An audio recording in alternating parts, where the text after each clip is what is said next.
Let me take this opportunity to remind delegates that the rules apply and the process for the virtual setting, whatever processes and so on apply. So the rules and processes apply. Before we proceed, I would like to remind you of the following.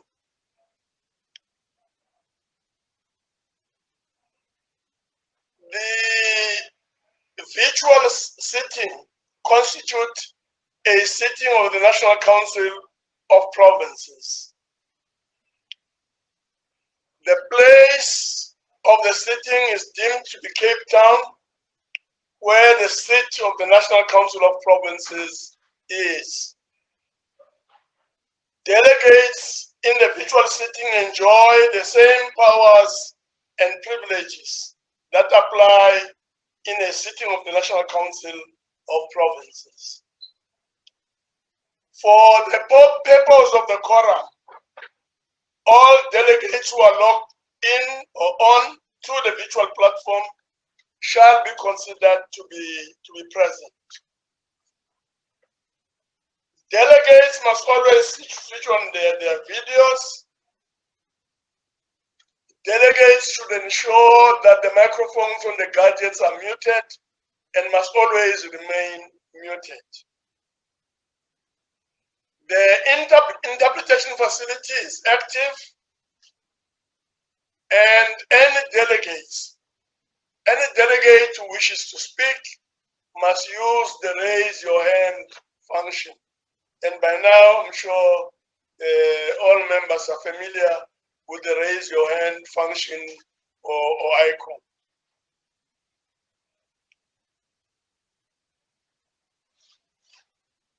I've been told that there'll be no notices or motions notices in terms of Council Rule 247.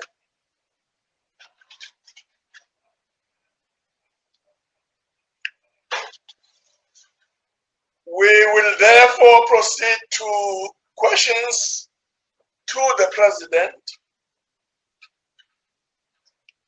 But before we proceed, I would like to take this opportunity to welcome the President.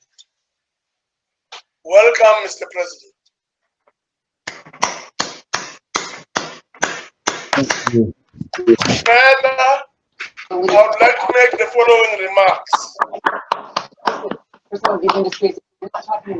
The time for reply by the President to a question is 5 minutes. Only 4 supplementary questions are allowed per question, and the 4 includes the person who shall have asked the initial question. A member who has asked the initial question will be the first to be afforded an opportunity to ask a supplementary question. And the time for asking supplementary question is 2 minutes, and the time for reply to a supplementary question is 4 minutes. A supplementary question or the supplementary question must emanate from the initial question.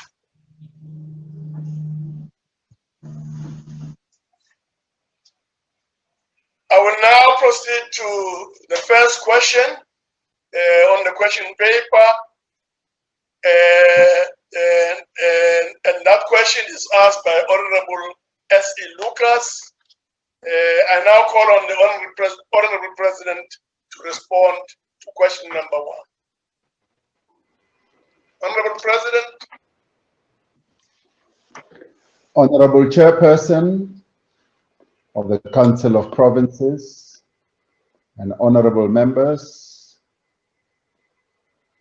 before I begin, allow me to express my appreciation to the honorable members for agreeing to the postponement of the question session scheduled for the 15th of October to accommodate me with regard to the special joint session of Parliament, where we presented the economic recovery plan.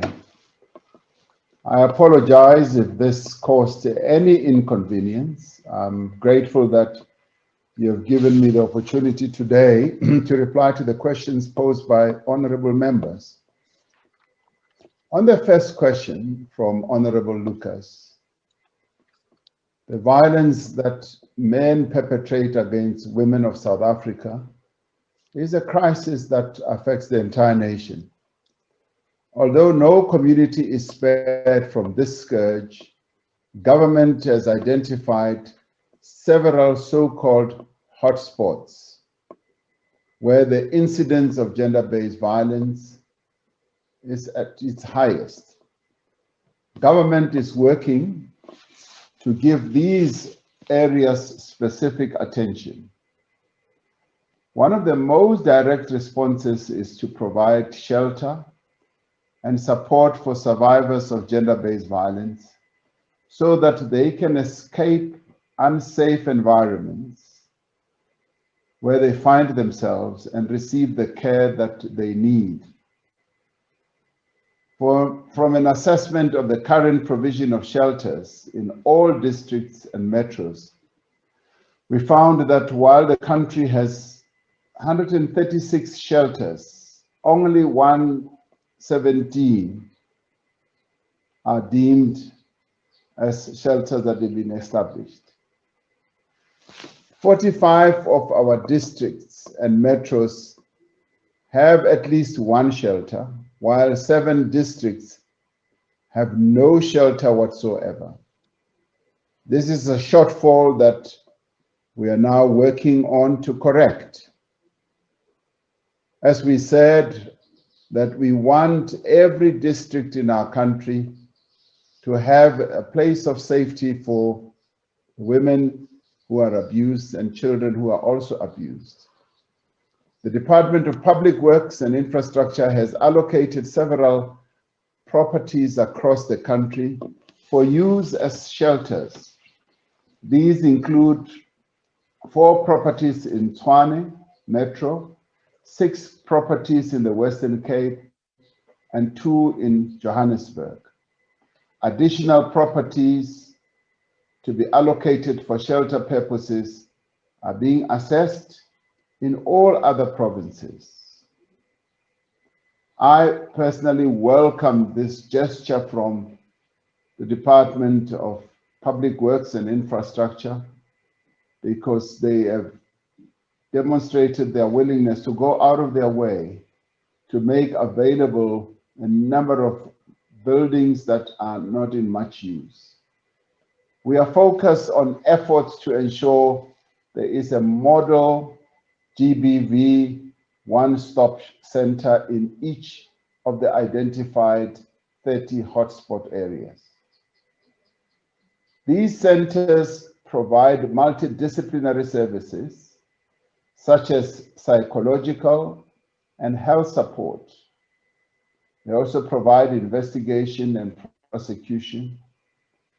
But more than that, they also are becoming places of assistance at an economic level for women and also help with housing problems as well.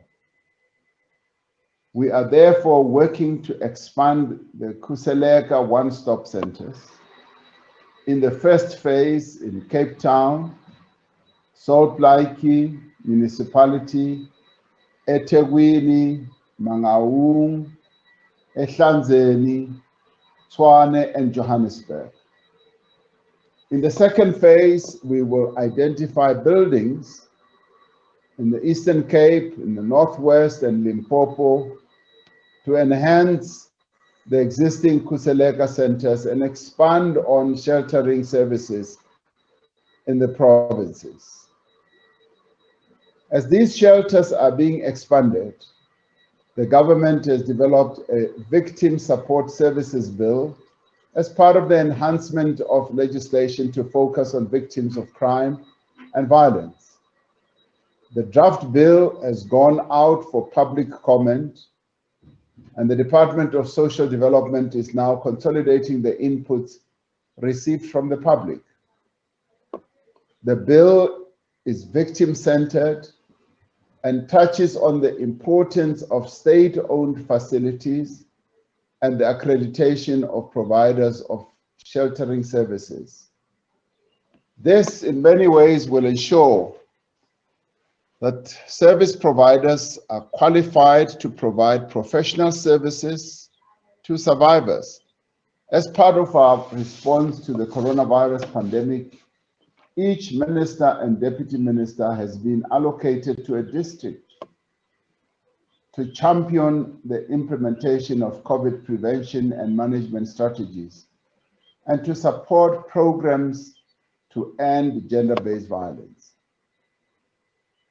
Chairperson, as part of this, each municipality is called on to develop and support community capacity to deliver gender-based violence prevention interventions. This should be implemented through training community-level activists, as well as volunteers and GBV service organizations to roll out prevention programs. The district champions are working to integrate GBF prevention into more comprehensive violence and crime prevention strategies. These are also linked to alcohol and drug abuse interventions. So there is a link, Mr. President, between the alcohol and drug abuse. So, Chairperson, yes, a lot is being done in this regard, and we should be grateful for much of the work that is underway. Thank you very much. Thank you very much, Mr. President. Honorable Lucas, any follow-up question? Thank you very much, Honorable Chairperson, and thank you very much, Honorable President, for the comprehensive response. Although it is really a tragedy that women are experiencing the kind of violence and abuse that they are experiencing in South Africa and other designated groups also, I would like to convey the appreciation of many women that have participated in our process of the Women's Charter Review in districts and in provinces. They have expressed their gratitude, Mr. President, for your decisive leadership, particularly with regards to the speed at which we ensure that government tables the 3 gender bills to enforce legislation. Furthermore, the issue, Mr. President, is that many women still feel that more efforts must be employed to intervene consistently to ensure that we change the attitude of the police and the justice sector to the plight of gender-based violence victims or survivors.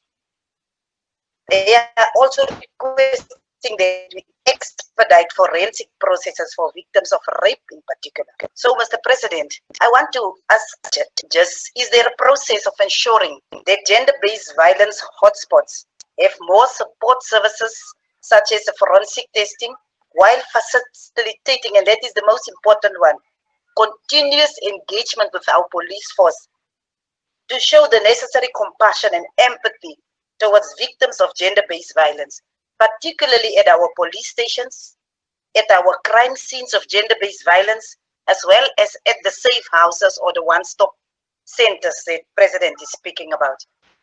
Just that question, Honorable President. Thank you very much.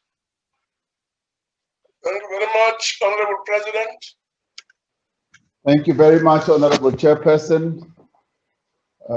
With regard to how we want to improve the hotspots, you're absolutely right that one of the better ways is to capacitate them and to make sure that they are also able to conduct forensic investigations, and also to say to the police that the police themselves should be well trained, and we have embarked on a massive training process for our police, that when they have to handle gender-based violence cases, they should be able to do it in a way where they show compassion, they show understanding, and they show full support to victims of gender-based violence. And this they will only be able to do if they are well trained. But we also want the training to extend beyond being able to do forensics. We should get people who are well trained in forensic investigations so that they are able to do forensics, so that when those who perpetrate violence against women and children should know that they will not escape the focus of the law through technicalities, and that once forensic investigations have happened, even in those hotspot areas, they will be able to be dealt with in terms of the law. I welcome your comments about the Women's Charter Review. It demonstrates our determination to ensure that the rights of women are respected. And we will carry on with all the work that we need to do to ensure that the dignity and the respect that should be given to our women is there, including when they face great challenges, when they have to be serviced or cared for in our shelters. Thank you very much, Honorable Chairperson. Thank you very much. We will now move over to supplementary questions. The second supplementary question will come from Christian, Honorable Christian. Thank you very much, Chairperson. Mr. President, during your SONA address in February, while talking on gender-based violence, you said we should upgrade our culture of reporting crime when we see it being committed. This battle, Mr. President, can only succeed if it is taken on by the whole of society and if we build a formidable social compact of all formations. The lived reality on the ground is that when victims of gender-based violence go to police stations, they are more than often not assisted. SAPS members often refuse to open cases and tell them to go home and make peace. Where victims are too far from police stations, they are not assisted because stations are under-resourced and have insufficient vehicles to get out to what many officers consider to be a lesser crime. There are still incidences where rape kits are not available, and many stations do not have appropriate facilities where victims can be assisted with dignity and privacy. Mr. President, the first refuge of a victim should be their local police station. This should be their sanctuary. This is where your citizens need government to be accessible, to provide the service that taxpayers fund and that people need. It is still not happening. Gender-based violence undermines the health, dignity, security, and autonomy of its victims. Yet, in South Africa, it still remains shrouded in a culture of silence. Mr. President, time to talk is over. It is time to take serious action. Will you instruct Minister Cele to issue a national instruction to ensure that all gender-based violence cases are opened on request of victims, and that every station be improved to ensure victims are treated with the respect that they deserve? And furthermore, will you undertake to ensure that each and every police station in South Africa is capacitated with a person who is appropriately trained in order to assist victims of gender-based violence with respect and dignity? Thank you, Chairperson. Honorable President. Thank you, Honorable Chairperson. I want to support what Honorable Christian has said, and the matters that she has put before us are precisely the matters that we continue to address. Indeed, we are saying that when people see a crime being committed, they should be prepared to report such. But more particularly when it comes to victims of gender-based violence. She complains that they are not assisted as much as we would like them to be. Yes, there are such isolated cases, but we are improving on an ongoing basis.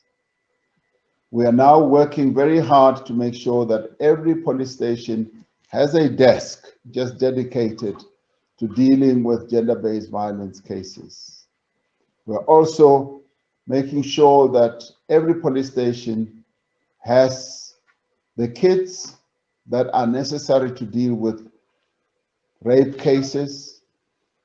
We want to ensure that every station has well-trained people, police officers, who will be able to deal with these cases so that no police station should ever be able to turn any woman or any child away. Yes, we also want every police station to be the very first place of refuge for the women of our country and for the children of our country. Things have, however, improved from what they used to be, and we want to keep on improving on an ongoing basis. A number of police stations now have well-trained personnel who are able to, with empathy, deal with various cases that have to do with gender-based violence. Yes, continue directing Minister Kwele to make sure that the police stations are turned into good places of refuge. We will continue insisting that every police station should have the necessary kits and that every police station should indeed have personnel who are not going to turn people away. We have heard a number of stories where people are turned away, women are turned away, and we want to minimize this as much as possible and to bring it to an end so that women in our country are no longer turned away when they go to complain in our police stations. And I'd like to thank Honorable Christian for raising these matters because they are serious and we will continue improving as I have suggested. Thank you very much, Honorable Chairperson. Thank you very much, President. The third supplementary question will come from Honorable M.O. Mukause.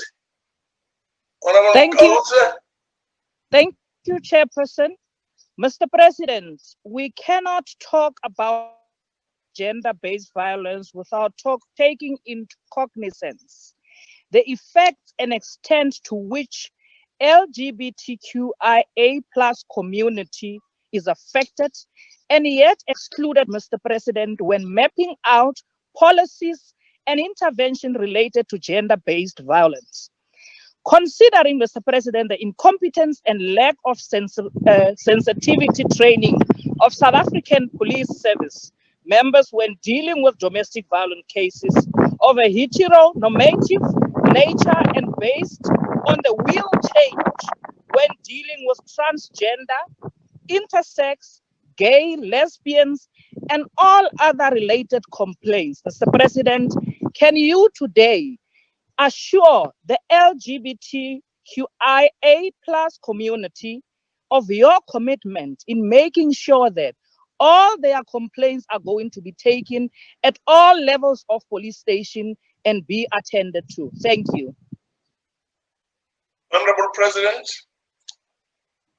Yes, Honorable Chairperson, I'd like to say to Honorable Mukause that yes, indeed, the interests of the LGBTQA+ community is very prominent, not only in my mind, but also in our mind as government. This is a vulnerable community that needs the support of government, and we have made it a point that in keeping with the precepts of our Constitution, we will protect their interests and their rights. And we will, yes, be able to assure them that when they do go to police stations, they should be given the respect and the dignity that they deserve as South African citizens. Their condition is such that support, respect, and recognition should be given and offered to them. in our various policies, we always go out of our way to ensure that we do highlight the needs and the situation of the LGBTQA plus community. So that we are prepared to do, and I'm willing to continue extending that message to our South African Police Service personnel and insist that they should take care to treat this community with the respect that it deserves. But thank you very much for raising the matter. Thank you. The fourth supplementary question will come from Honorable Mfaela. Honorable Chairperson, Honorable President, regarding the fact that police officers often have legal understanding of the provision of various legislation which result in some sexual offences not being filed properly and subsequently not resulting in a successful prosecution. I would like to know whether the government has any mechanism in place to improve efficiency in the SAPS. Thank you, Mr. President. Honorable President. Thank you, Honorable Chairperson. I'd like to say to Honorable Mfaela that yes, we continue to make efforts to upskill our personnel, to reskill them, and to make sure that their skill base keeps improving on an ongoing basis. The work-based learning discipline and culture is being inculcated in the public service and also particularly in the police service. As I said earlier, we are ensuring that every police station does have a police officer or officers who are well-schooled, well-trained, and well-skilled in the way in which these very sensitive crimes should be handled, particularly because these are crimes that have victims that are vulnerable and that need a deep understanding of how people should be cared for. Have victims as women and children, and these are the citizens that we need to show a great deal of compassion to. So the skilling of our officers has to be directed at making sure that they handle these matters with the sensitivity that is required. But more importantly, that as they investigate these matters, they should be focusing on how the perpetrators can be brought to book and can be punished for the crimes that they perpetrate against the women and the children of our country. So the focus then has to be compassion, but it also has to be a resolute determination to make sure that they do get convictions so that those who perpetrate these acts do not go scot-free, that they are dealt with effectively by the arm of the law. Thank you, Honorable Chairperson. No, thank you very much, Mr. President. We will now move over on to question number 2. And this question is asked by Honorable Labus Kachne and is directed to the President. Honorable President. Chairperson, as you may be aware, I directed that the documentation, which included correspondence as well as a report or reports relating to the visit to Zimbabwe by Minister of Defense and military veterans, Ms. Nosiviwe Mapisa Ngakula be made public. This has been done. It is public for everyone to look at and to scrutinize. Thus, as I expressed publicly, I received a written request for travel from Minister Mapisa Ngakula, dated the 7th of September 2020. The minister requested permission to travel to Zimbabwe from the 8th to the 10th of September 2020 to conduct a bilateral meeting with her Zimbabwean counterpart. Now, this is the normal request that comes my way because I have to give permission for ministers to leave the country. But as I was not in Gauteng at the time the minister submitted her travel request, I gave the minister verbal approval of the travel on the 8th of September and signed the relevant documentation upon my return to Gauteng. This often happens where ministers are able to get approval verbally. On the 10th of September, the presidency sent the minister written confirmation that the president had approved her travel. The minister traveled on a South African Air Force aircraft, which also conveyed senior leaders of the African National Congress. I have since issued the minister with a formal reprimand for conveying the ANC delegation to Zimbabwe on an aircraft of the South African Air Force. I took this action after considering the minister's initial report and a supplementary report that I had directed the minister to provide on the circumstances that led to the ANC delegation traveling on a South African Air Force plane.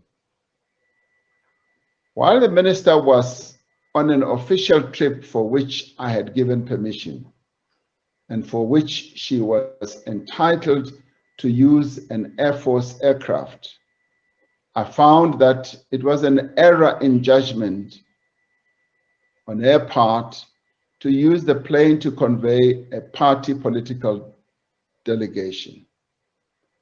I directed the minister to make sure that the ANC reimburses the state for the costs of the flight to Harare, and I understand that this has now been done. I thank you. Thank you very much, Mr. President. Honorable Labuskachne, any follow-up? Thank you, Chairperson. Thank you for the answer, Mr. President. There have been rumors that you plan to fire the Minister of Defense. It seems rather ironic considering the inconsistent facts that have come out of this quagmire that possibly implicate you as well. According to the Minister's report that you referred to, the public one, not the supplementary one, to you regarding the diplomatic trip, you approved the said trip on the 10th of September. As you said now, it was written on the 10th. But that was a full day after the delegation returned. This would surely mean the minister acted in contravention of the ministerial handbook, which requires approval 2 weeks in advance. However, on the 1st October, your office released a statement saying you gave the verbal approval for the trip on the 8th. That was exactly the day when the minister and her delegation left. This shows that both you and the minister contravened the ministerial handbook because the handbook says 2 weeks in advance. And if that is a practice, it is a big problem. It is your responsibility and your legal duty to properly apply your mind to all legal requirements before approval. It is also very suspicious that after the delegation returned and only after public outrage, you chose an approval. This clearly indicates you attempted to cover your tracks from any wrongdoing, but the facts are clear, Mr. President. The truth is, you did not give verbal approval. That was a last-minute attempt at a cover-up by your office to provide you with some distance from this matter. And Minister, you also didn't give me what were the grounds for the approval of this trip and for the people in it. Although you said you found it that it's wrong, but what were the grounds? Mr. President, why did you lie to the South African public?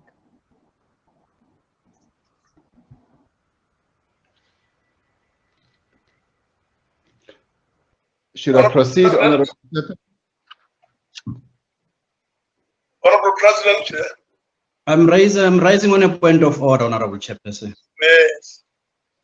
It is incorrect for the honorable member to make an assertion that the president lied to the nation when the president has just for record presented a matter and the course of events that has unfolded regarding the trip in question. It is incorrect, it's unparliamentary.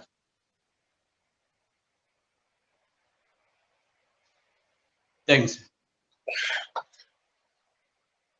Honorable Labuskachne,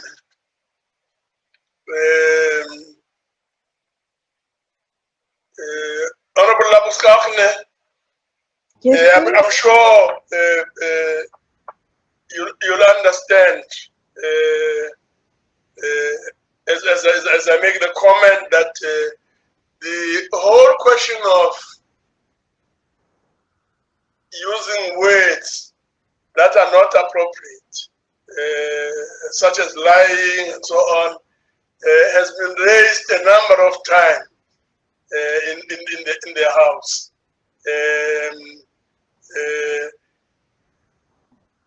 Can you please ensure that you use an appropriate word? Yes, Chair, I withdraw the word lie. I would ask the President, why are he not giving us all the facts on this, on the things that I've raised, and ask him why is the President saying that he approved this afterwards, while the ministerial handbook clearly states approval has to be 2 weeks in advance, and why can't he give us the information on that and the grounds as well? Thank you. Thank you very much. Honorable President. Thank you, Honorable Chairperson.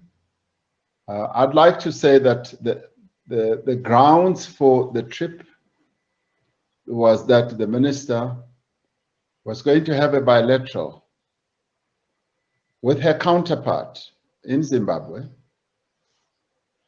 And allow me, Honorable Chairperson, maybe not to go into too much detail.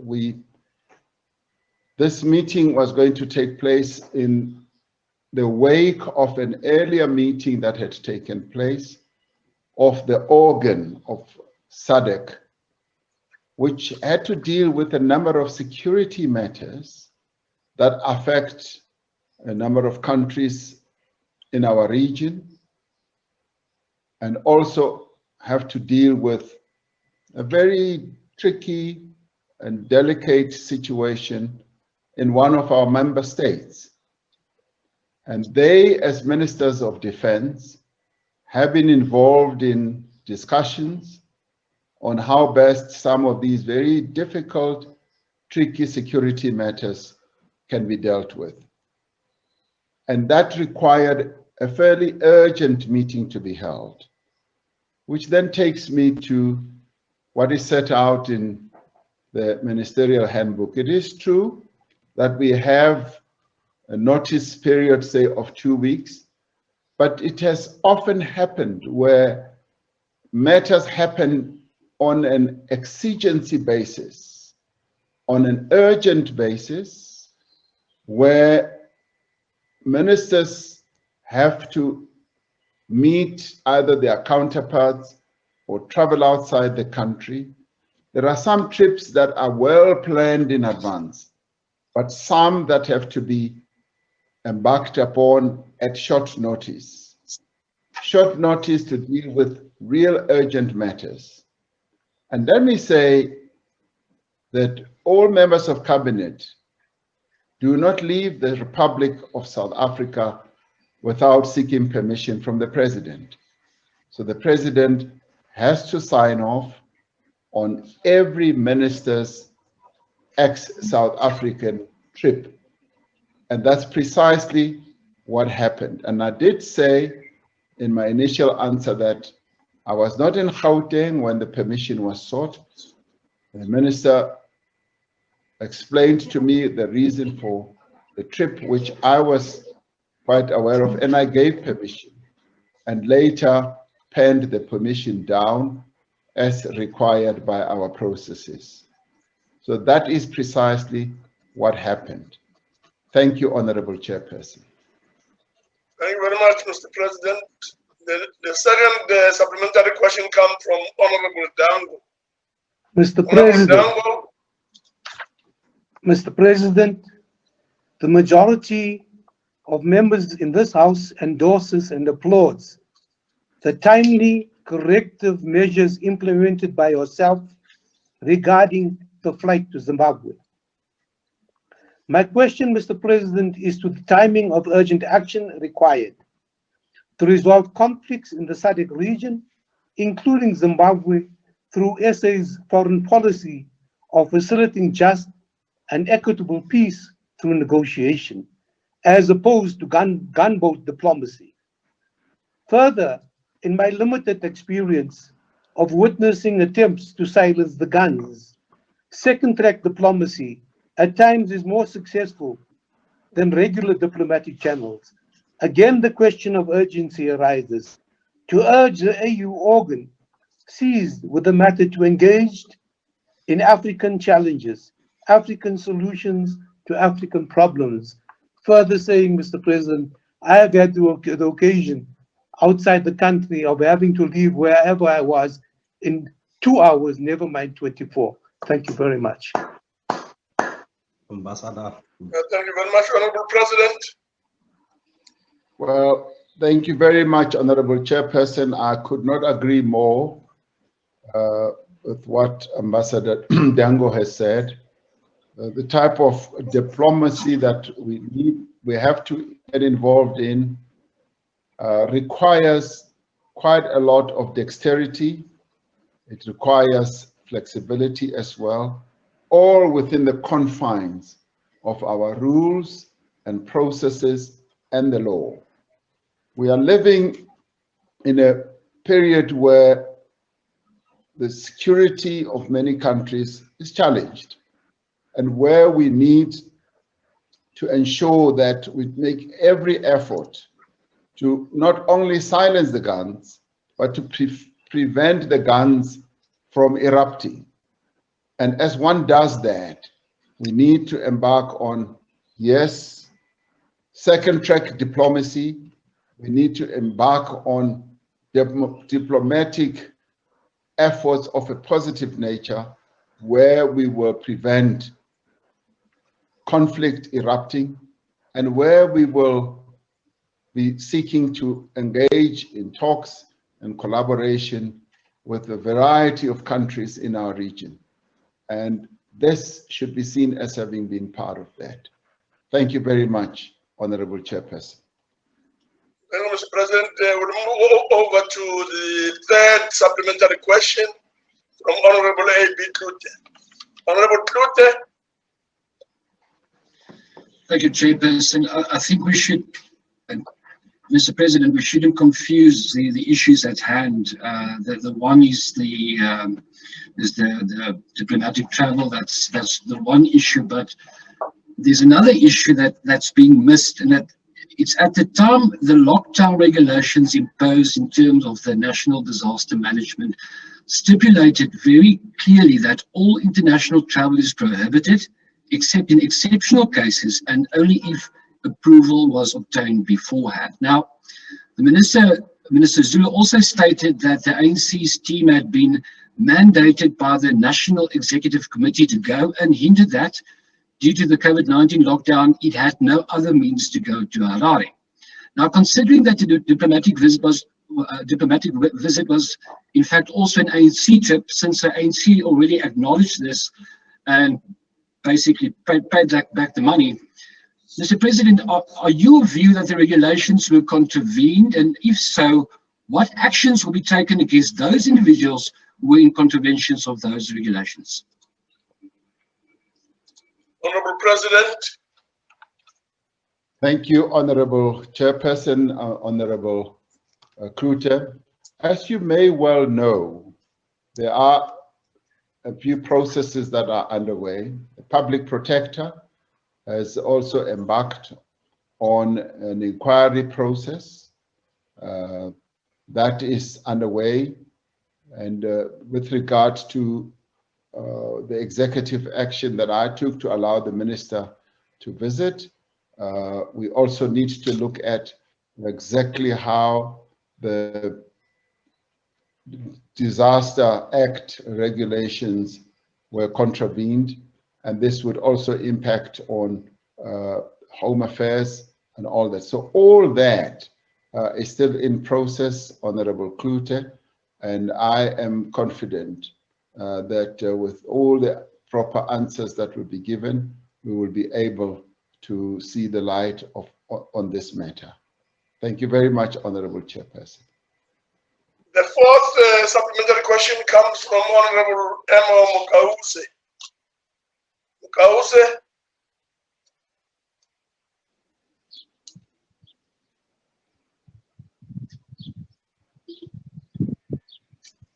Chairperson, thank you very much.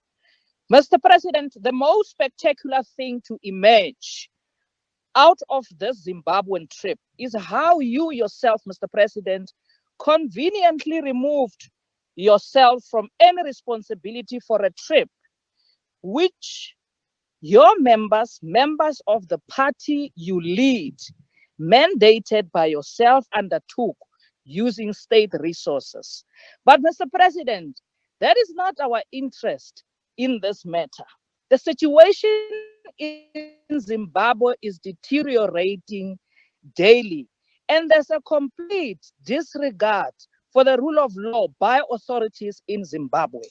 What is the long-term situation to the problems of Zimbabwe, Mr. President?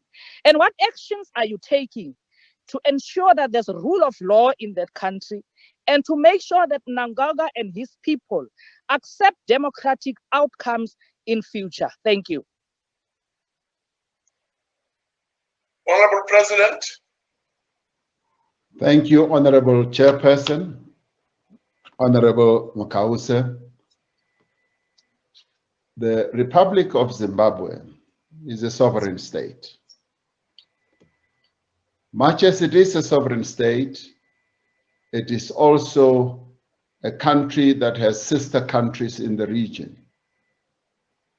united under SADC. And the developments in Zimbabwe, therefore, are of interest, not only to Zimbabwe, but also to other countries in the region. And we, in ensuring that we live as good neighbors with Zimbabwe, and indeed it with other countries, have been paying interest in what is unfolding in Zimbabwe. And to this end, I appointed envoys led by former Minister Sidney Mufamadi.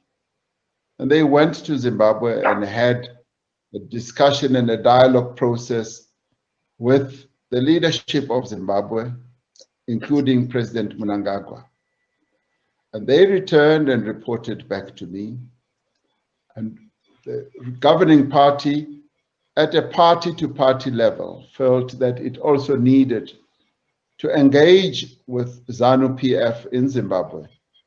And all this is a clear demonstration of South Africa's interest in what is happening in Zimbabwe, whilst acknowledging, recognizing that Zimbabwe is a sovereign state. It is a state which is a sister country to ours in the region, and we have deep dealings with Zimbabwe at a number of levels. And when there are issues between us, we need to sit down and discuss those. and we continue to be in dialogue with Zimbabwe at a number of levels, economically, socially, matters of transport, matters of immigration, and also in the end, yes, human rights. So all these matters are discussed. We have exchanges and discussions. And as we speak now, there are going to be further discussions and deliberations between ourselves, yes, and our colleagues and comrades in Zimbabwe. This matter requires our attention on both sides, as we are neighbors, and we have to continue being good neighbors in the interest of the people of both Zimbabwe and South Africa. This we never forget.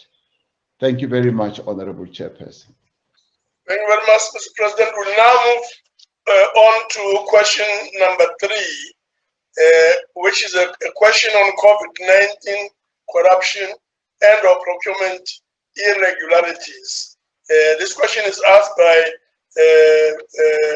Honorable Gillian and is directed to the President. Honorable President. Thank you very much, Honorable Chairperson. Government responded swiftly and decisively to allegations of corruption in the award of COVID-related contracts. The measures it has taken include the establishment of a fusion center which brings together 9 law enforcement agencies with a view to sharing information and resources and ensuring that there is a coordinated response to dealing with acts of criminality. On the 23rd of July 2020, I issued a proclamation to the Special Investigating Unit to investigate COVID-related maladministration and unlawful conduct in any state institution during the national state of disaster. The SIU is currently looking into 932 matters under the issued proclamation, and all these matters are at different stages of investigation. The SIU has to date provided me with 2 interim reports which outline the progress that they have made in the investigations, including where investigations have been finalized. The reports of the SIU investigations will be made public once all the necessary processes have been completed and there is no risk of jeopardizing ongoing investigations. On the 5th of August 2020, Cabinet set up a ministerial team to compile and publish details of all COVID-related contracts awarded by the state. These have now been published on the Treasury website and will be updated on a monthly basis. SARS has established a COVID-19 project team to investigate and audit cases as well. Some of its reportable outcome highlight that as at the end of September, there were 307 cases with an estimated tax revenue loss of 300 million. There are 139 companies referred to for potential tax evasion investigation. The rise in serious commercial crimes and incidents of COVID-19 procurement corruption have meant that we are fast-tracking the establishment of additional commercial crime courts and also increasing the capacity of existing ones. We are, Chairperson, looking to establish additional special commercial crimes in Polokwane, Mbombela, Mahikeng, Mthatha, and Mangaung. And the NPA is also doing quite a lot of work in this regard. So, Chairperson, a lot of work is happening with a view of ensuring that we do handle these COVID-related cases. Thank you. Thank you very much. The first supplementary question will come from Honorable Gillian. Honorable Gillian. Thank you very much, Chairperson. And thank you, Honorable President, for the elaborate answer to the question. Today is also a day where we celebrate the born day of OR Tambo Chair. And in the spirit of OR, I want to also tell you, Mr. President, that yes, there has been some corruption in the PPE procurement process. And yes, it must be investigated. And those found guilty must be punished. And also, Mr. President, my next question is, how successful was the overall procurement of PPEs? And what role did the procurement of PPEs play in the fight against COVID-19? Thank you, Mr. President. Honorable President. Honorable Chairperson, the procurement of PPE diagnostic as well as therapeutic material was quite decisive in helping us to fight the pandemic. I think we have been blinded by the corruption that has ensued, which we regret. But at the same time, we must say that the provision of PPEs in the fight against the COVID-19 pandemic has been quite effective. So effective that we've been able to ensure that South Africans become used to the culture of using PPEs, using masks, and also those who work in the health sector to be well protected.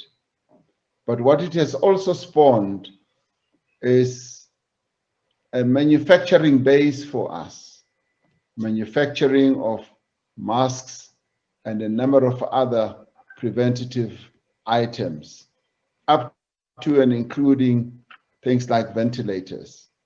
So whilst there's been corruption, we can look at the positive aspect of having deployed PPEs.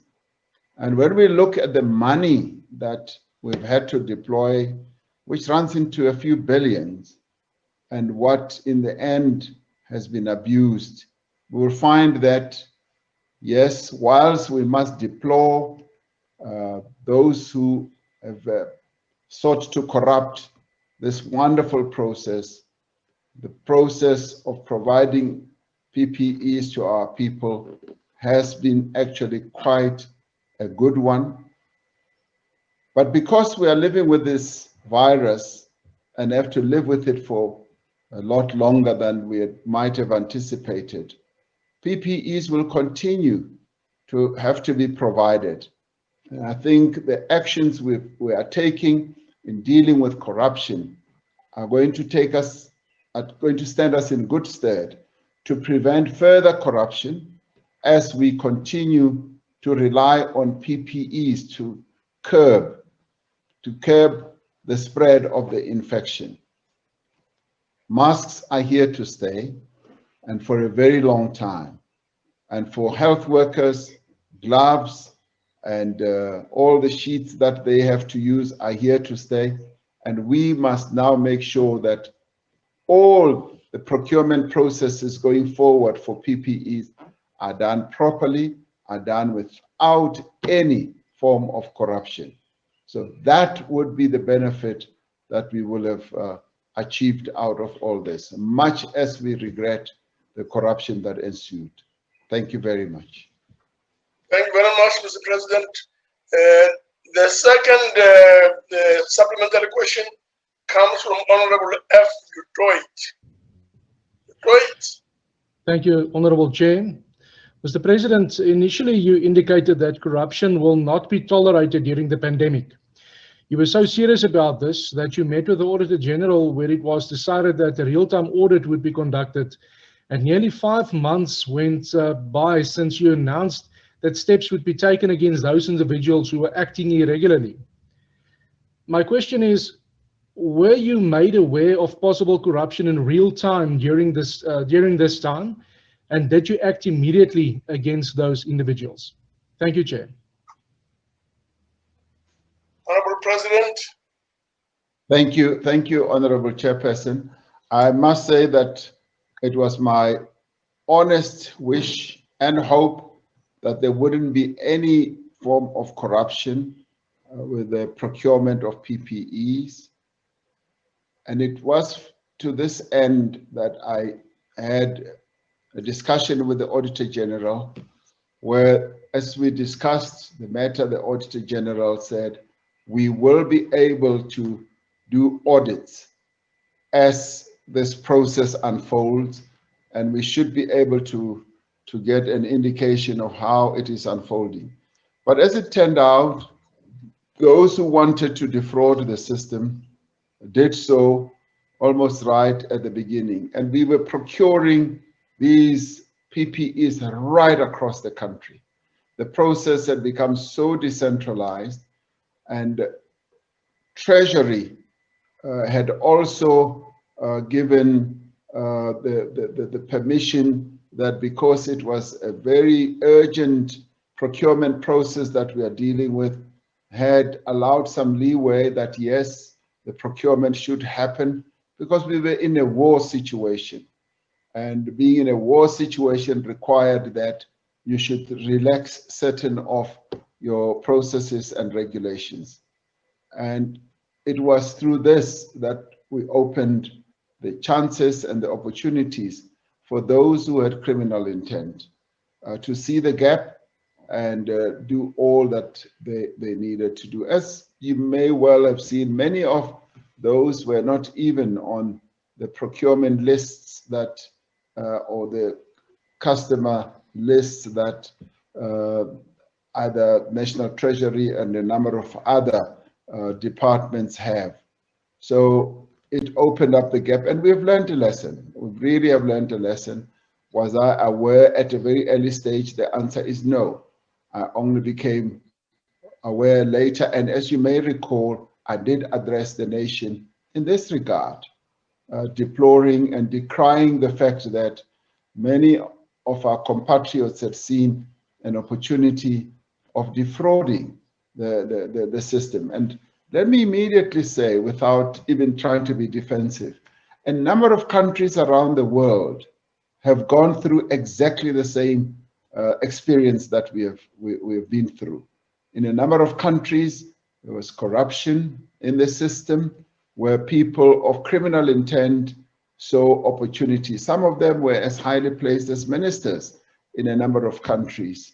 And what I am grateful for is that we were able to notice it and to deal with it. And now it has also led to a very positive spin-off of getting 9 criminal fighting agencies to work together. And in my view, the working together is going to transcend and go way beyond just the COVID moment. It is now going to look at fighting corruption throughout. This COVID corruption that we've been through has also revealed what I may say a bit of a silver lining, because corruption reared its head in the ugliest of ways. And all of us as South Africans demonstrated our abhorrence on corruption, and we have, as a collective people, have said that we are not prepared to tolerate this, and we want to see the back of corruption. And many organizations, from church organizations, sporting, social organizations, clubbed together against corruption, because the stench of corruption is what concerned many of our people. And I think we are now, and I do believe firmly, that we are now on a different path with regard to fighting corruption. It has emboldened us. It has given us strength. We must, yes, decry the fact that we had to go through this, but maybe it was a cathartic moment we had to go through to have our resolve reinforced in fighting corruption. Thank you, Honorable Chairperson. Thank you, Honorable President. The third question comes from Honorable S. Zandamela. Honorable Zandamela. No, thanks, Chairperson. President, the government has a history of setting up many commissions and task teams to investigate issues of corruption. We see the same cycle being repeated here with the COVID-19 corruption and procurement irregularities, where government officials are at the center of allegations again. Now, President, how much money will this investigation cost South African taxpayers? Where will the funds come from? And lastly, President, how do you plan to ensure that these investigations will result in convictions and justice being served to the South African people? Thank you, Chairperson. Honorable President. Thank you, Honorable Chairperson and Honorable Zandamela. Fortunately, with these investigations, we are not having to set up a commission. We are utilizing existing institutions. 9 of them are united in investigating all this. These are institutions that exist, and all we have done is to strengthen their resolve, get them to work on a specific issue and see how well they are going to work. And through that, we build a foundation for future collaboration and working together. Prior to this, they didn't even really work together or share information, and now they do. They already have personnel in each of all these institutions. Yes, we do have to strengthen them, some of them here and there, by bringing in people because they've either been understaffed or underfunded. So that will happen in the normal course. And in the normal processes of doing their work, they will be able to investigate all as they already are. They've already identified the number of cases, and working together they've done so. So the costs are going to be much more reduced than they ordinarily would have been if we had set up a commission of inquiry. And I had said that I did not want to have to set up a commission of inquiry, and the way they are collaborating has helped us not to set up an inquiry, a commission of inquiry, because they are working so well together. And will we be able to get convictions out of this? That's precisely what they are doing. They are identifying investigating every contract that has been entered into between the state and third parties. So everyone is being looked into very closely with a tooth comb, and that in itself is a very good and positive sign. Where there is wrongdoing, where there's been malfeasance, yes, that will be identified, that will be processed through the prosecuting system, and those who are found to have violated particular rules, laws, and processes will have to face the music, unfortunately, because there has to be accountability. So we leave that to the courts, and all they ever do is just to give me a progress report. They do the rest because they are independent, and we have said to them they must do all this without any fear or favor or any form of prejudice. And Honorable Chair, I am very pleased that they have stuck to that. They have not even for a moment asked the president to interfere, nor would I want to interfere, because They must take the decisions, and they are the protectors of our nation's adherence to the rule of law. Thank you very much, Honorable Thank you, Chairperson. Mr. President. The fourth and last supplementary question comes from Honorable T.J. Protestant. Tim. Thank you, Honorable Chairperson. Mr. President. Mr. President, the Auditor General report on COVID-19 corruption requested by yourself and published on the 2nd of September 2020 has revealed serious malfeasance in the Departments of Health, Social Development, Labour and Unemployment, Agriculture, and Arts and Culture. You preside, Mr. President, over the appointment of the Directors General of these departments. When will you take decisive steps to suspend each one of these accounting officers, pending the resolution of investigations into their professionally negligent and or criminally negligent behavior? And Mr. President, while we have you here today, there have been many rumors floating around, and they have been supported by some of your premiers and some of your cabinet ministers, saying that the country is going back to level 3 or level 5 lockdown measures in the very near future. Are you prepared to put those to bed today? There are many South Africans very anxious about this. Can you put it to bed today so people can move forward with their preparations and their business activities and get rid of this nonsense once and for all? Thank you, Mr. President. Can I just warn members to please avoid asking new questions? I know. Yes, Chairperson.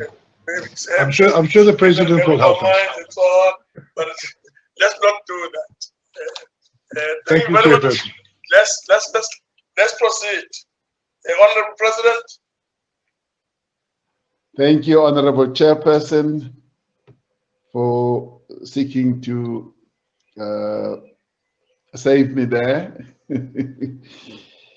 Let me say that, yes, unfortunately, there have been reports of malfeasance, which are most disturbing.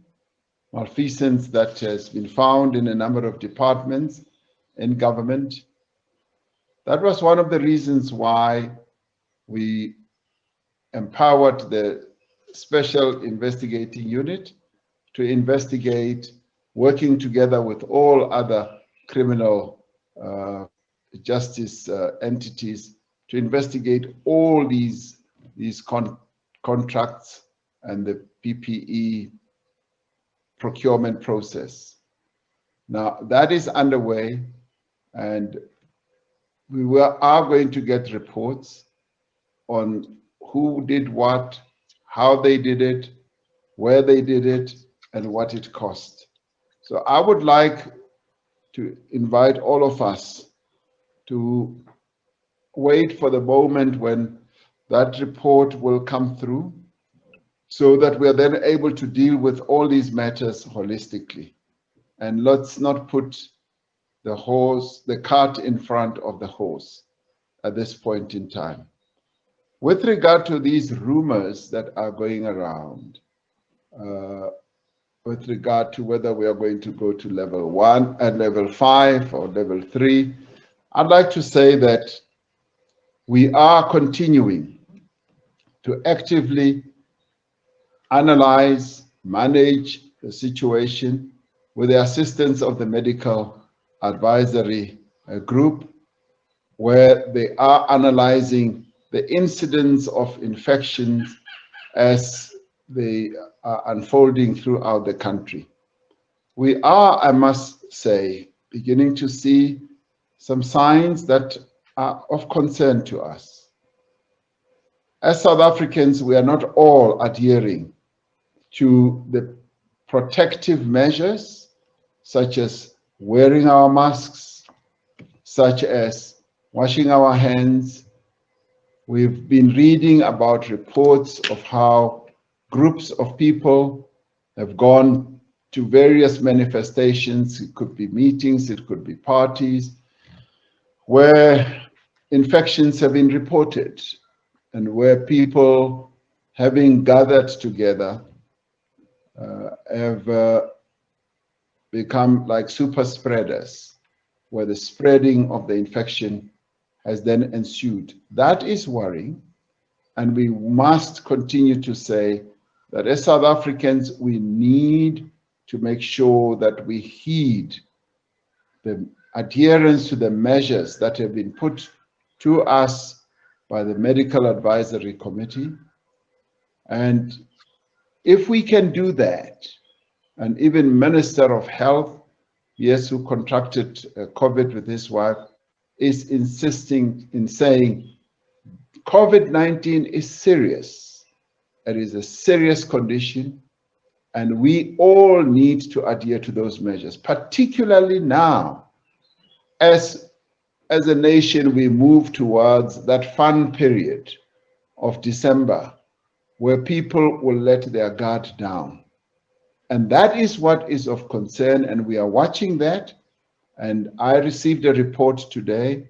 I want to look at the report very closely, and also then have an opportunity in the coming days, possibly next week, of being able to address the people of South Africa about what we now need to do in the light of what we are going through. I don't want to be alarmist. I don't want our people to be alarmed with rumors such as we're going to level 3. That is simply not true. And I want to assure everyone that that is not true. If it ever gets there, I will be the one to advise the nation where we are and where we are going to. For now, all we need to do is to adhere to our preventative measures. Wear your mask. I was at a function today unveiling the statue of our revered leader, Oliver Reginald Tambo, at OR Tambo Airport. I was pleasantly pleased, Honorable Chairperson, that everyone who was at that function wore a mask. Everyone, without exception. Everyone wore a mask. And if all of us as South Africans were to do precisely that, wear a mask every time we are in public, that will go a long, long way in limiting the number of infections. So, but we will talk about that in the coming week. But at the moment, Honorable Member, we are observing the situation. So there's no need to be alarmed. Thank you very much. Thank you very much. We'll now move on to the next question, which is question 4, on sustainability of municipalities. This question is being raised and tabled by A.B. Klute, and is directed to the President. Honorable President.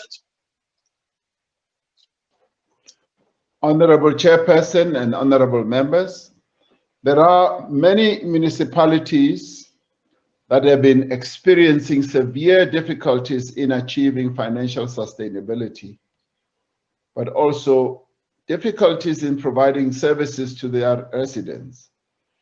This is mainly due to poor governance and leadership failures. Also, weakening oversight and accountability, as well as poor coordination among different spheres of the state. For many municipalities, there is a broader problem of limited revenue base, where there is insufficient economic activity to meet the needs of our residents. And this is possibly the #1 problem that many of our municipalities are having.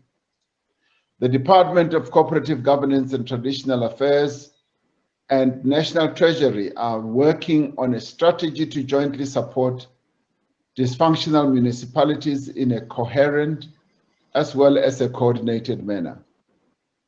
Now, COCTA will perform an overall coordination role through the Back to Basics program and take the lead on all governance and service delivery matters. National Treasury itself, together with the provincial treasuries in our provinces, will take the lead on financial management responsibilities. The purpose of the Municipal Systems Improvement Grant is to assist municipalities to perform their functions and to stabilize institutional and governance systems. In this financial year alone, the grant aims to support municipalities through the implementation of the Integrated Urban Development Framework and in the improvement of their data management records, as well as their infrastructure at the IT level. It also aims to support and monitor municipalities in the implementation of the district development model, particularly in the rolling out of staffing regulations and competency frameworks. In the past, various support programs and capacity building grants have been introduced, and these have been aimed at improving capacity in performance of the local government sphere. Due to the uncoordinated and fragmented nature of local government, we have found that it is necessary that we should proceed with these programs, and many of them have yielded some outcomes, but not all the desired outcomes that we wish for. The repurposing of the Municipal Systems Improvement Grant will be aligned to the district development model.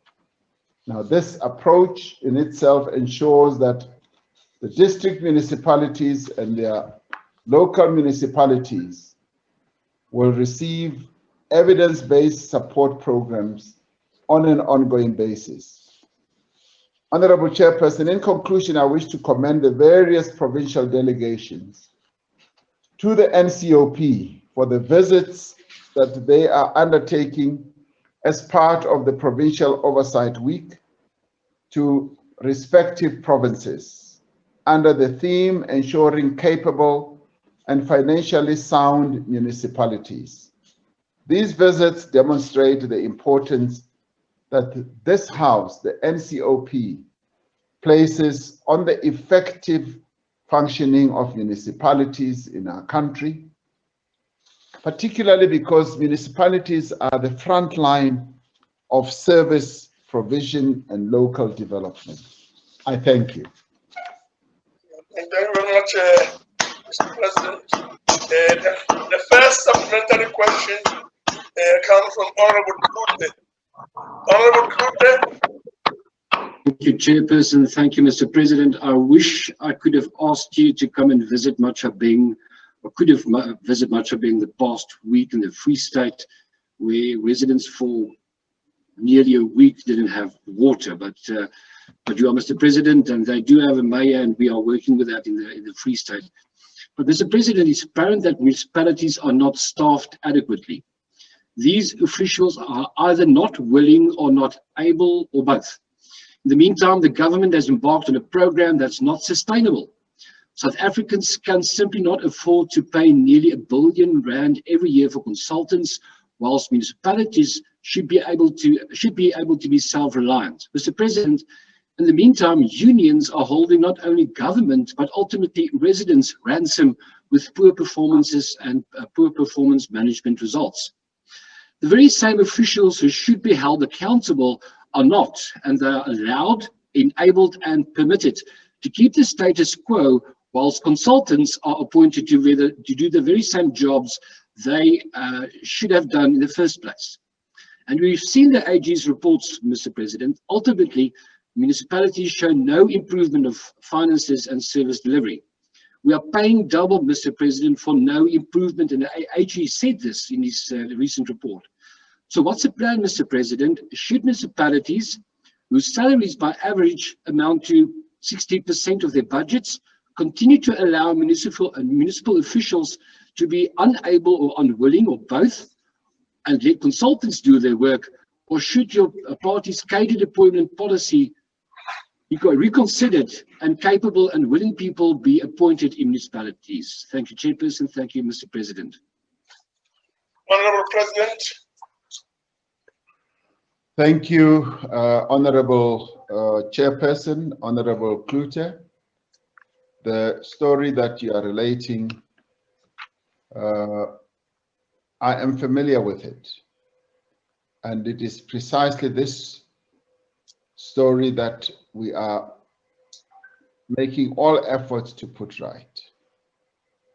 We know that a number of officials who are either occupying key positions may not be well qualified to be in those positions. And those, as you say, who are unwilling or incapable of performing those tasks needs to be dealt with, because it's quite clear if they can't do the work or if they're not willing to do the work, they don't belong where they are right now. When we say we want to go back to basics, it basically means it's not only how the work should be done, it is also about the people who will do the work in a dedicated manner, completely committed to serving the people of South Africa, where we will have capable people, people with the know-how, the skills, and that is why we're putting so much emphasis on training, on making sure that people are well skilled and they are well capable in doing their work. We want to turn this ship around. We want our municipalities to provide high quality services to our people. And they're able to do so if we've got the right people in the right jobs, performing absolutely high-end tasks and services to our people. We will be able to move forward effectively with our Back to Basics program by adhering to modern methods of delivering service to our people, making sure those who provide those services are well skilled. Where skills are weak and short, we need to train those people, empower them with good skills. And when we do so, that will also lift their morale and their level of productivity will also go up. So we've got to use a combination of approaches to make sure in the end that good services are delivered to our people. This we are committed to doing, and the Back to Basics program is going to encompass all this so that in the end, our municipalities are better positioned than what they are. There are, however, some really outstanding municipalities, one must say. Municipalities that produce really good results, both financially and operationally, who are also able to collect revenue from residents and are able to give a good service to our people. We must applaud those. We must support those that have shown weaknesses, and we must correct those municipalities where there's been total dysfunctionality. And I'm sure that we should be able to turn the corner in no time as we move forward. Thank you, Honorable Chairperson. Thank you very much, Honorable President. We'll move on to the second supplementary question from Honorable Ryder. I know that he's been having some problems connecting. But Honorable Ryder, are you there? I'm here, Chair. Thank you very much. Okay, please proceed. Thank you, Chair, and thank you, Mr. President. Mr. President, there are a number of municipalities that are failing right now. Now, your district model that you've told us is going to be the solution is going to take a substantial amount of time to implement. The skills are just not in place to make it work, and the pilot projects are already showing problems because one size simply doesn't fit all. So if we look at the Mfuleni municipality, it's collapsing with sewer and electricity issues that are not being resolved. The Free State has got not one functioning municipality in the eyes of the Auditor General and of Ratings Africa. Nelson Mandela Bay losing more than 46% of its expensive treated potable water through a leaky system during a water crisis. 4 municipalities in the Northern Cape had their power supply from Eskom cut 2 weeks ago. And the Mpofana municipality in KwaZulu-Natal is also sitting with the same problem. Emarageni and Govan and Mbeki municipalities in Mpumalanga owe Eskom 6.3 billion rand.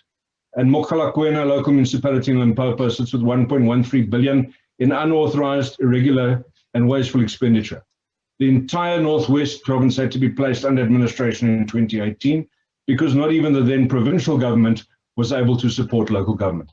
I'm not telling you anything you don't know, Mr. President.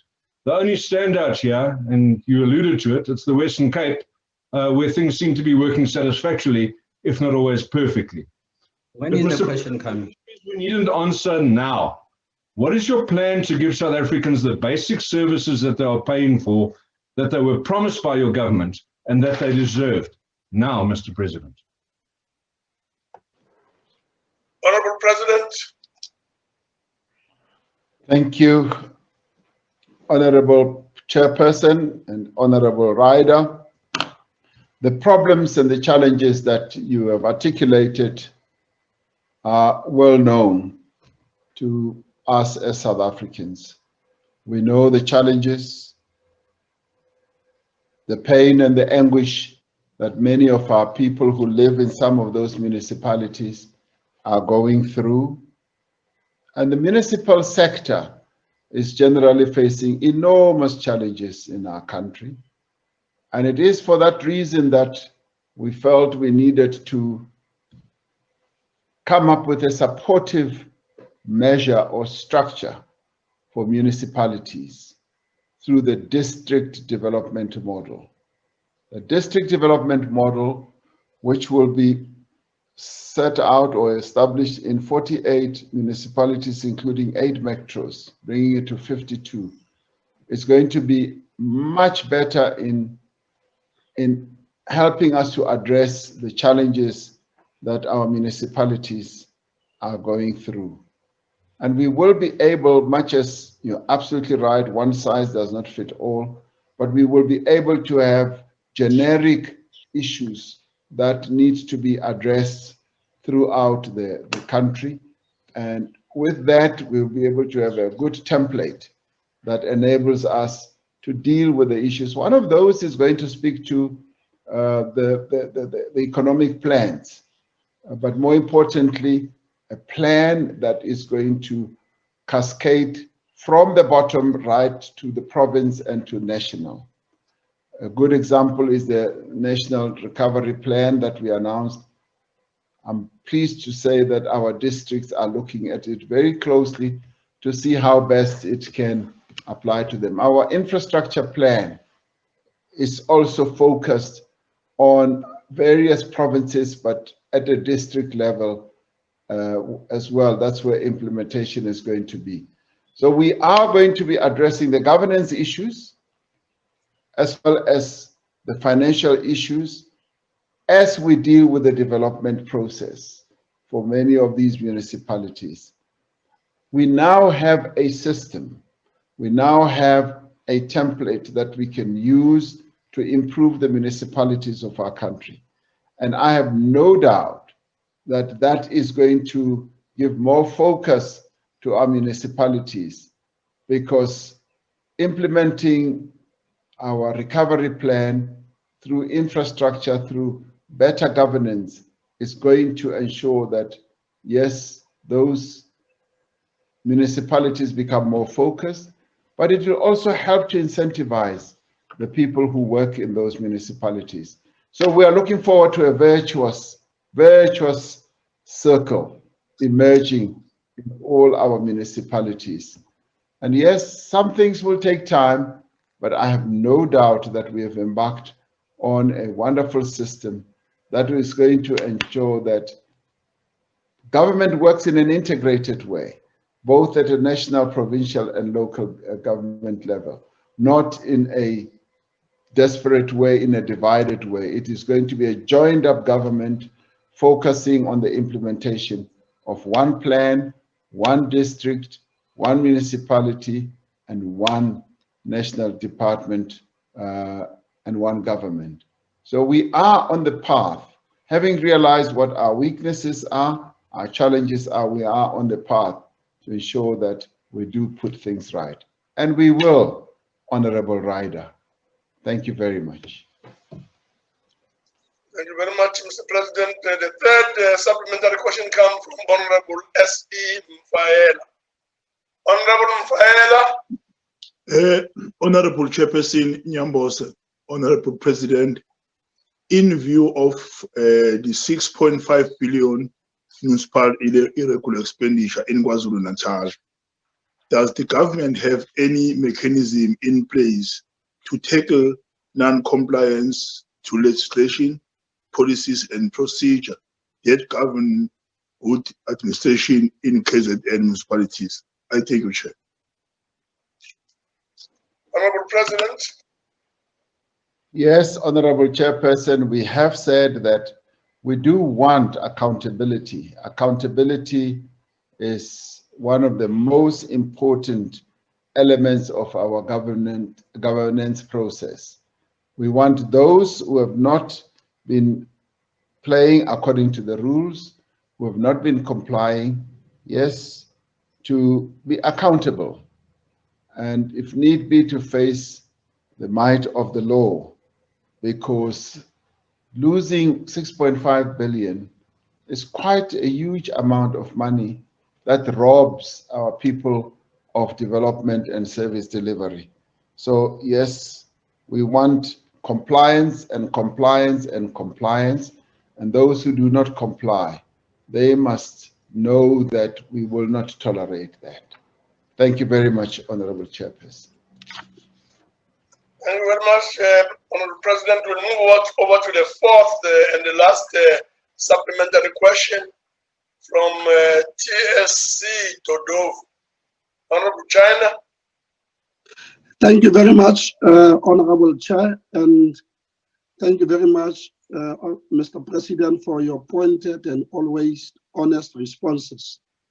Mr. President, the overwhelming majority of our people indeed appreciate how you lead them, especially during difficult moments like during this corona pandemic, like during how you tackle the economic crisis facing us, and like how you tackle the scourge of violence against women as well as corruption. And they indeed appreciate what you are doing.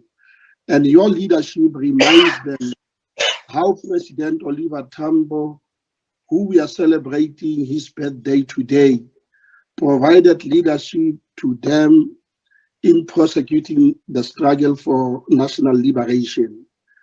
Now, indeed, we agree with you, Honorable President, that there is a need for municipal turnaround, that we need to turn around the situation in our municipalities.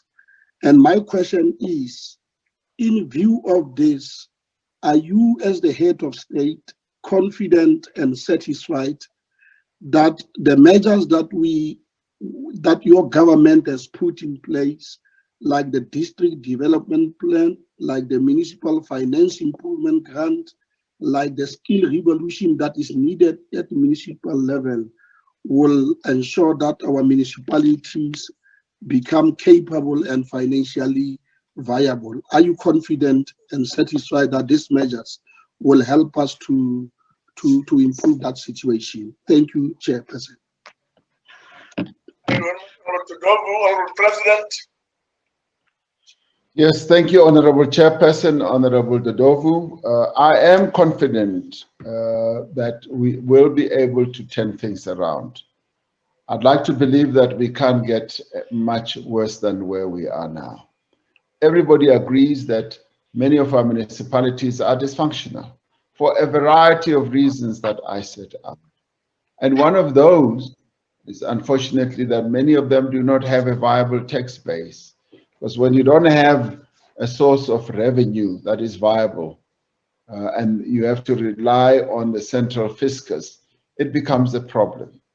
However, having said that, we've now established various mechanisms. The first was the back to basics one, and we've also come with the district development model. But the overarching one is how we want to get on to strengthen the state.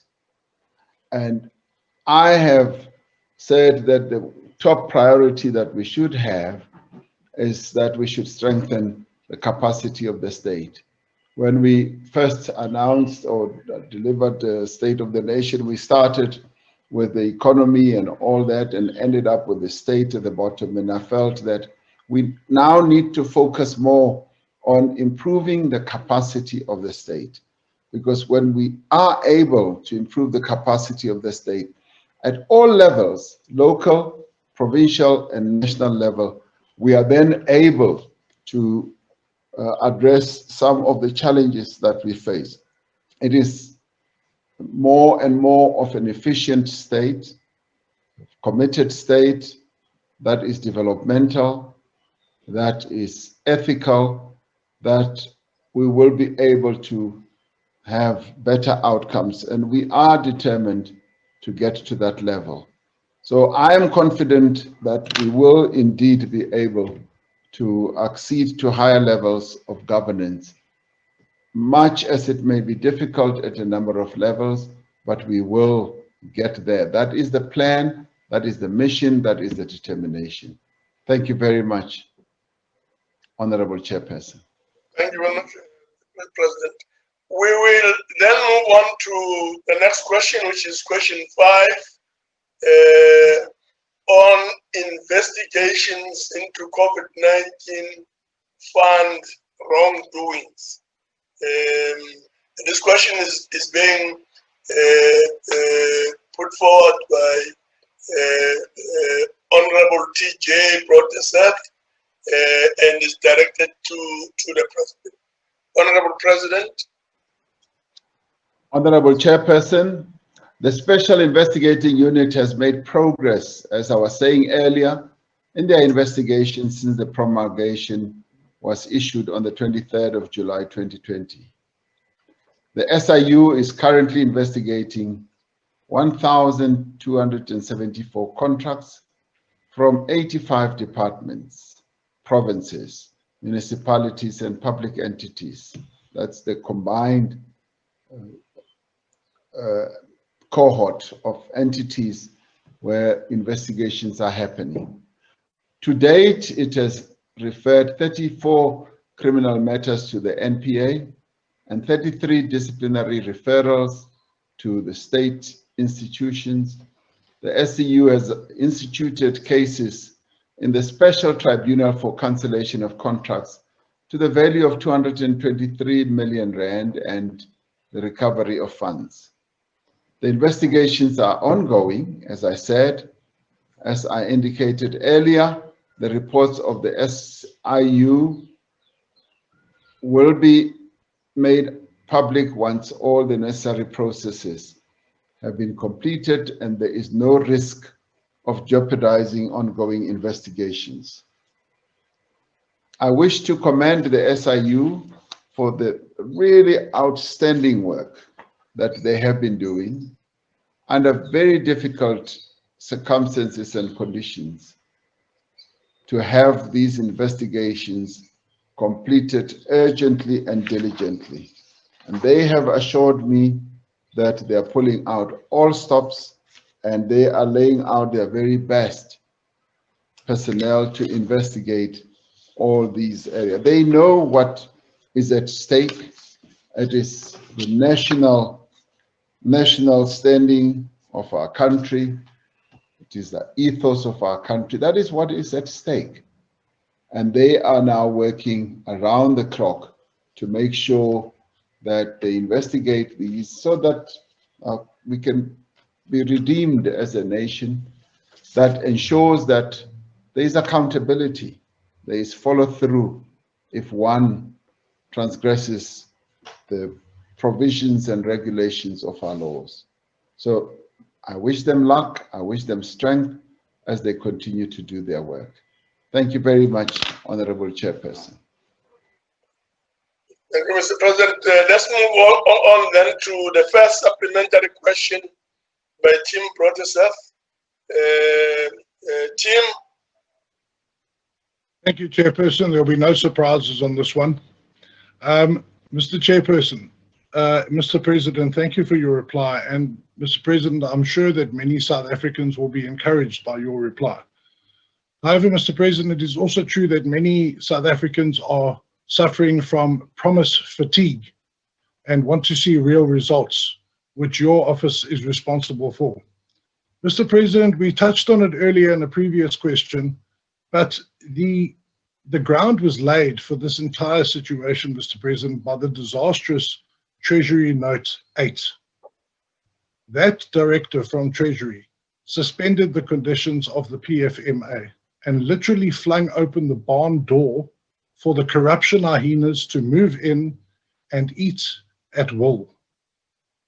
This happened on your watch, Mr. President. Can you take South Africa into your confidence and acknowledge that that mistake was made? Can you advise South Africans how you will immediately move to get rid of Treasury Note 8 and make sure that all procurement of PPEs happens according to the correct PFMA regulations?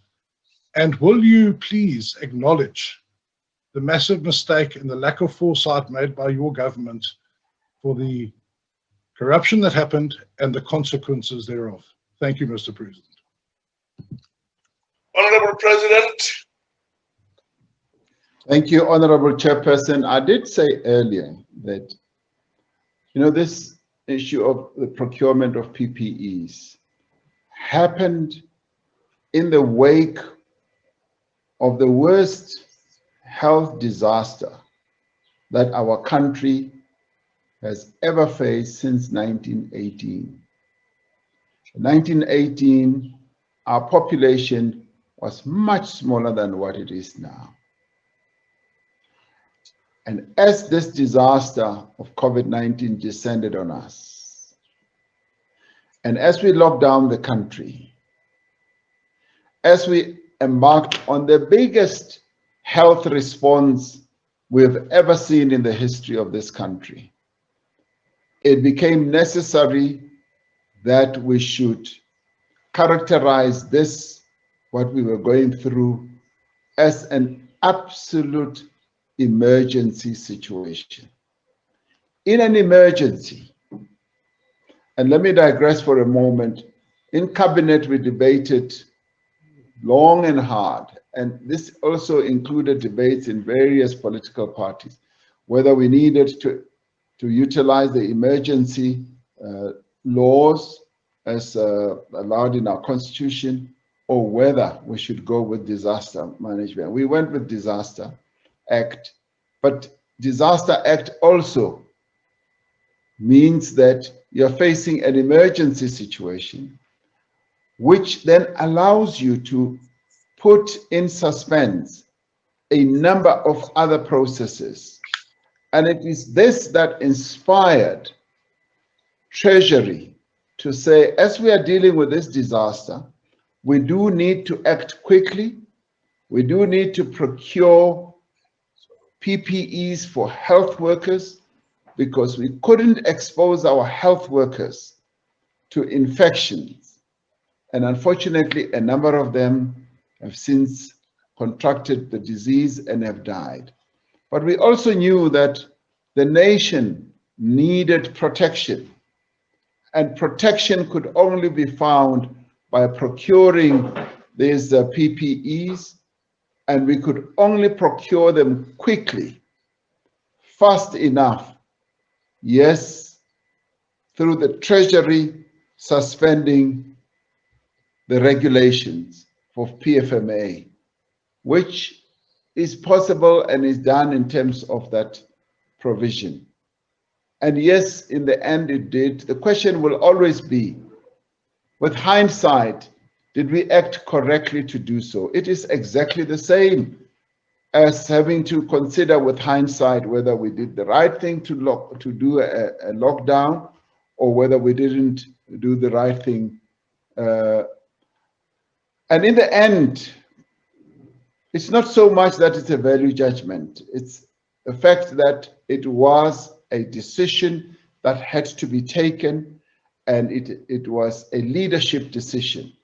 If anybody has to be blamed, I should be blamed, because as President of the Republic, I had to say this is where we should go, because we were facing a very dangerous situation. And I characterized it akin to a war situation, because we faced a very dangerous situation where many of our people could die. And yes, decisions had to be taken. And with those decisions, obviously comes risks. And of course, one of the risks was precisely what I was talking about earlier, that there would be people who would see gaps, people with evil and criminal intent then saw the gaps. But let me say to you, we are not the only country that has experienced what we have. Many other countries around the world also suspended their normal regulations and embarked on an emergency footing that enabled their treasuries or their procurement agencies or entities to procure therapeutics, diagnostics on a fast basis. And remember, we were also competing against a number of countries in the world. There was a time when, as we wanted to procure, we were told that, no, all, the PPEs that you ever wanted have all been bought by your more developed economic countries. They've bought everything. And so we were involved in a race against time, and we needed to act very quickly. And unfortunately, the risk was there are those who took advantage of us. And with hindsight now, we now know that we need to be better prepared for any pandemic that could come or any similar type of calamity. So in this regard, I must say that I think we acted as well as we could have. And now we are involved in following up those who were involved in malfeasance. And this, as I've said earlier, could be seen as the silver line, because it basically means that we've drawn a line in the sand against corruption as a nation, that we will no longer allow people to be involved in corruption now and into the future. So to me, it was necessary to act as we did. We've learned lessons, and we are going to make sure that this does not happen ever again. That is corruption. Thank you very much, Honorable Chairperson. Thank you very much. The second supplementary question comes from S.M. Fael. Honorable Chairperson, Mr. President, I want to know whether any progress has been made on the lifestyle audit and pre-audits for all procurement and action against those implicated, which the KZN Prima promised in August 2020. Thank you, Mr. President. The issue, Honorable Chairperson, the issue of lifestyle audit is being finalized. I know I spoke about it some time ago. We then got a report which was just too bulky, too onerous to go through, and we've now been working on it with professionals to ensure that we have a simple, straightforward, but also a probing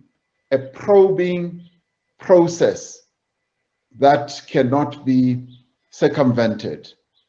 And I felt that we needed to do it right from the word go. And even those who might want to get involved in some measure of malfeasance, we will be able to catch them out once we bed down the system. So the system is being completed now, and it is going to be introduced. We have delayed, we will own up to that, but it is in the process of being finalized. Thank you, Honorable Chairperson. Thank you very much. The third supplementary question comes from Honorable DG Mahlangu. Angithokoze ohlele ngaphambili. Ngithathe lethuba ngokuzithoba okukhulu ngilothise kumongameli. Honorable President, as a prelude to my follow-up question, allow me to join millions of South Africans to congratulate your leadership during these trying times for restoring critical, comprehensive and capabilities in our criminal justice system. Our law enforcement institutions have, over the recent past, made strides in the reported investigations and arrests of corruption suspects. South Africans also appreciate the responsiveness of the COVID-19 governance model that has brought greater cohesion and integration among different spheres and different sector departments. My follow-up question, having said that, Honorable Chairperson, is to the Honorable President, is how will the government strengthen the innovative approach of the fusion centers and the real-time audits that have proven so effective in detecting and investigating corruption? What are the government plans to sustain the momentum? So my question is twofold. The other leg is, what is the plans to sustain the momentum of our criminal justice system of swift investigation and arrest of suspicions? Ngaphambi kokuthi ngihlale phansi ngehle ngebota ngihlale ngaphambili, angisho ukuthi sithokozela ubuholi bakho, sithembela kibo. Ngiyathokoza, ngihlale ngaphambili. Honorable President. Thank you, Honorable Chairperson. Mama Hlangu, ngiyabonga ngithi locha nawe, ngiyabonga kakhulu. With regard to how we will sustain this positive process that we've embarked upon, I'd like to say that our colleagues who are involved in these 9 institutions feel so encouraged, so empowered, so emboldened, and they are committed to serve the people of South Africa through the work that they do. And we've given full recognition to their efforts. Let me say that they themselves started this and found that they needed to work together. We've just given it a seal of approval, and it's almost like a test drive. They're test driving it, it's working extremely well. And we see this being sustained into the future, because what it does do is to actually enhance joined up government, an integrated government process where government does not work in silos, where we work in an integrated manner, where there is a sharing of information, sharing of resources, sharing of processes, and through this we're then able to save money, but to achieve wonderful outcomes. And those outcomes that you were talking about are almost guaranteed because people are now working extremely well together. And it transcends personalities. It is about institutions finding a way of working together in a very structured and cooperative way. This is cooperative governance being played out in the most positive way. Will it be sustained? Yes, it will be sustained. because it has proven to be most effective. It has proven to be a really fantastic method of fighting criminality, dealing with malfeasance in our country. And more than that, it is a process that is restoring the rule of law in our country, where institutions were weakened, they are now being strengthened. Where institutions were working alone in silos, they are now working together. And where institutions didn't have a clear vision, they now have a very clear vision ahead of them. And they are now serving the people of our country. And the other benefit of having all these institutions working together is that there's check and balance. They check each other and they balance each other. There's no single institution that will be compromised, because they check each other and they work together and they work on projects collectively. So it will be sustained. It is a wonderful system that we can take forward. Thank you very much. Thank you, Mr. President. The fourth and the last supplementary question under this main question comes from Honorable S.A. Lutul. Thank you, Chairperson. Mongameli, the recent arrests by the Hawks do not fool some of us. We need a criminal justice system that is able to investigate and successfully prosecute corrupt criminals in this country, regardless of who they are and what position they hold. We know for a fact that departmental officials perform these corrupt dealings at the instruction of politicians, who are more often insulated from taking responsibilities. Mongameli, what sort of engagement have you had with both the Hawks and the NPA to get guarantees that the fight against corruption is given the necessary support and agency, and that those arrested will be prosecuted speedily, Mr. President? Thank you. Honorable President. Thank you, Honorable Chairperson, Honorable Lutuli. My engagements with our criminal justice entities obviously are through the Minister of Justice, because he works with them, through the Minister of Police, because he works with them. And to the extent that I do have any meetings and dealings with them, it's usually about resources. They often come running, say, we don't have enough resources, President. We are short of resources, we are short-staffed. Right at the beginning, when I became president, I made it clear that I will not want to get involved in their operational work. They must do their work without any fear, favor, or interference. Where they need resources, where they need their work to be strengthened, yes, we talk, just as we talk with any department. Could be the Department of Defense, when they need to procure or when they need more money. It could be the Department of Health, it could be the department, various departments. So where they need their hand to be strengthened, where they need resources, we're able to meet and talk about that. And for the most part, we then say, you've got a law that regulates your activity, implement the law, work in terms of the legislation.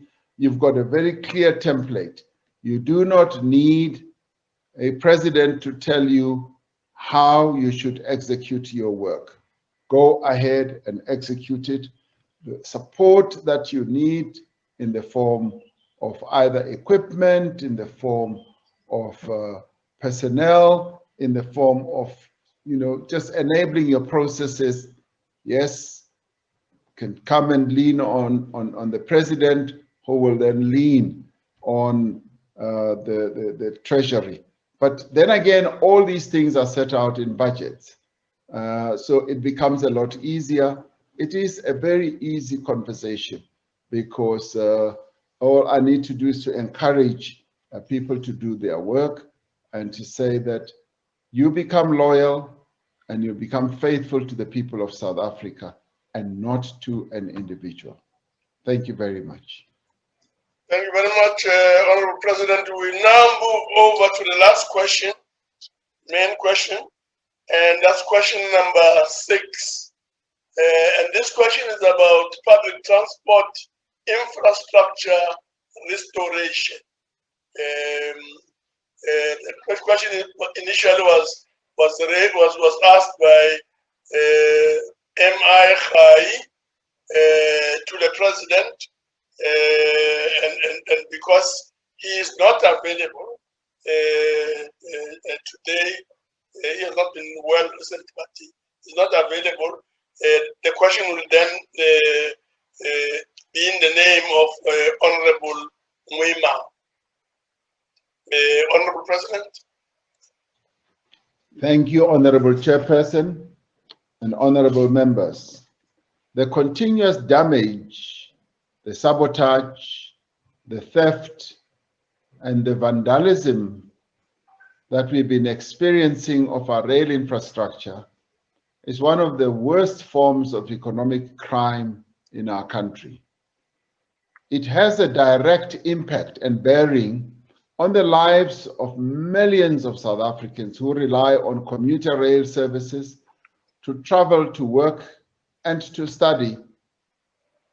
It undermines economic growth and places a further strain on public resources. As we mobilize resources for a substantial investment in commuter rail infrastructure as part of the announced Economic Reconstruction and Recovery Plan, we are taking decisive measures to improve security on these various rail lines. The National Treasury has granted approval of 900 million rand for the implementation of the PRASA security plan to combat theft and vandalism of the rail infrastructure. Part of the plan is to immediately appoint security personnel to deploy remotely piloted aircraft systems to conduct virtual patrols of high-risk infrastructure. This capability will work together with specialized investigations and armed response. The plan will also involve the creation of an internal security capability for armed response, control room operations, as well as increasing the number of physical security officials on the ground. I must say that this has already commenced.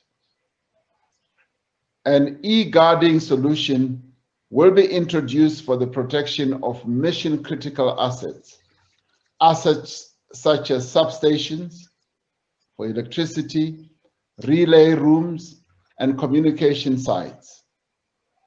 With early warning security technology and defense security systems, the plan will also introduce specialized investigations with legal support and access to criminal laboratories.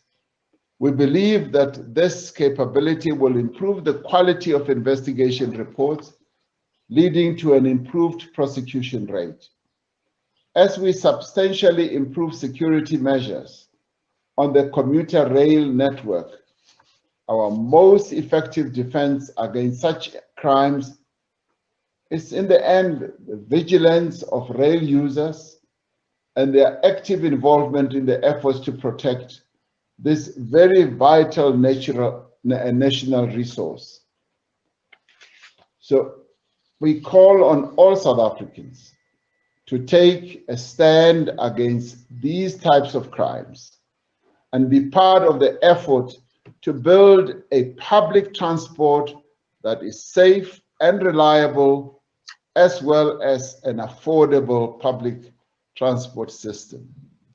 This type of public transport will be in the service of our people to transport the millions of South Africans on a daily basis from home to work, students from home to study, and many others who travel from home to various places.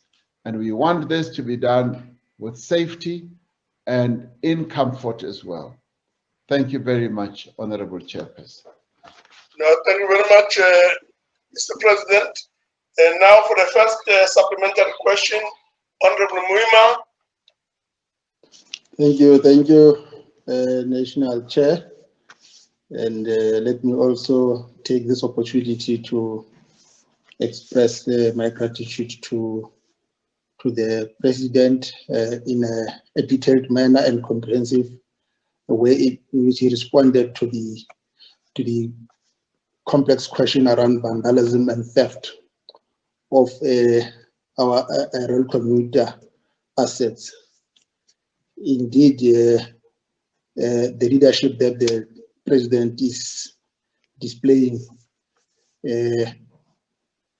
is a clear illustration that he learned a lot from the epitome and the paradox of sense of leadership that was displayed by our President Oliver Reginald Tambo.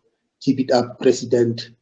The leadership that you displayed also in our economic reconstruction and recovery plan is a clear illustration of that sense of leadership. President, you will concede that there is consensus that theft and destruction of public rail is a challenge, and this you have also displayed by signing on July 20 the Critical Infrastructure Act, which indeed is also a reinforcement to the Criminal Amendment Act, which is mainly geared towards punishing the perpetrators of economic sabotage. In this regard, it will be interesting to know from the President whether has there been any multidisciplinary study that was conducted to ensure the efficacy of the existing legislation to mete out appropriate punishment for this crime? If not, why not? And if so, what are the relevant details? Thank you, President.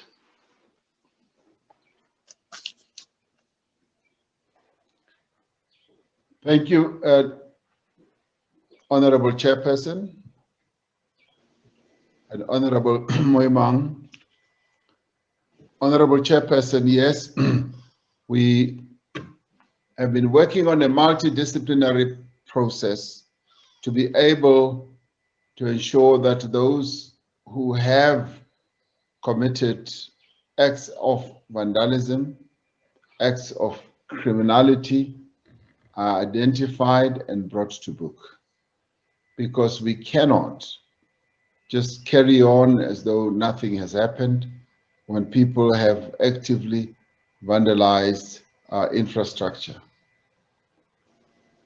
Those who vandalize infrastructure are acting against the people of South Africa, and we therefore need to ensure that they are dealt with and effectively. So as we protect this infrastructure, we also are embarking on making sure that we identify very, very thoroughly those who have been involved in vandalizing and destroying and stealing infrastructure that is meant to support the livelihoods of our people.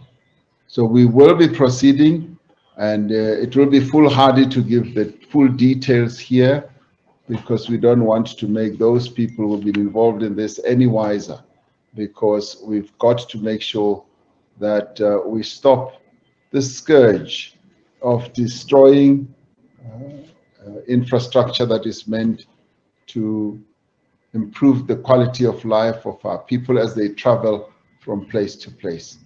Thank you, Honorable Chairperson. Thank you very much. The second supplementary question comes from Honorable Arnolds. Thank you, Chairperson.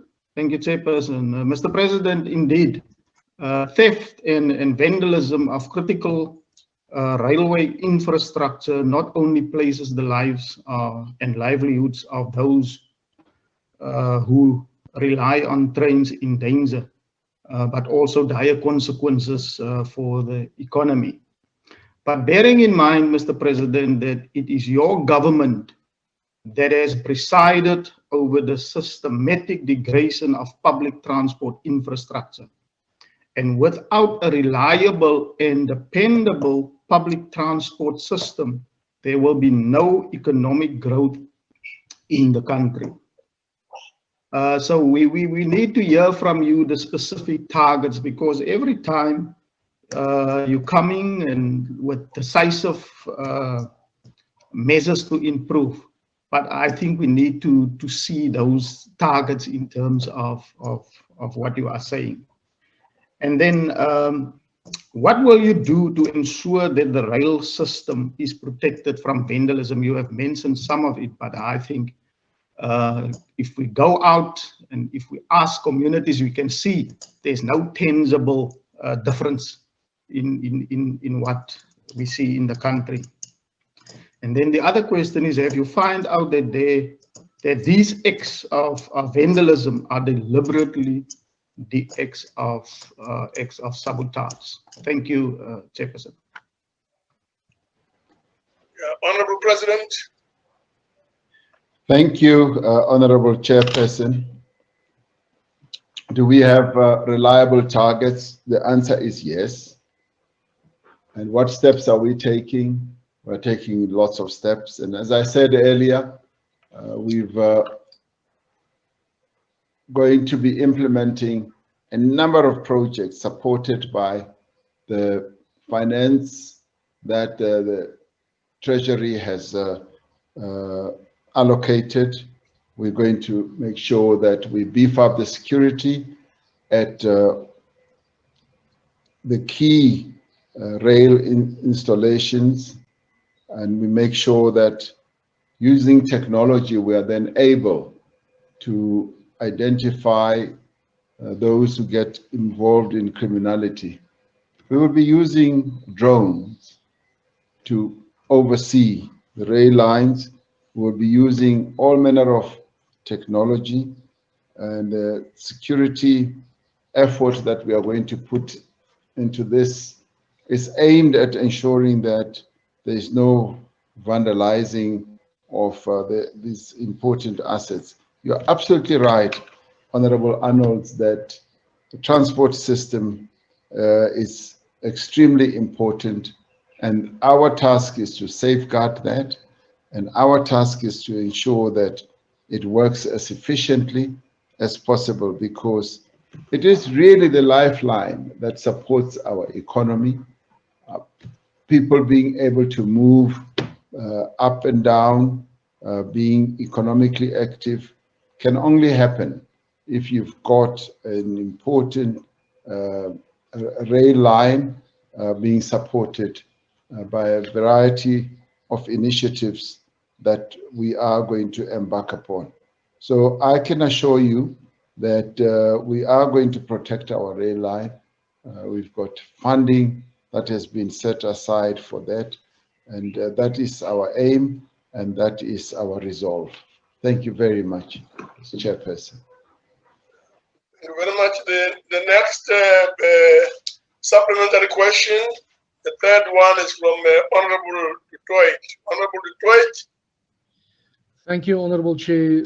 Mr. President, it's quite a coincidence. During the lockdown period, I posed a written question to you that speaks to priorities of crime prevention.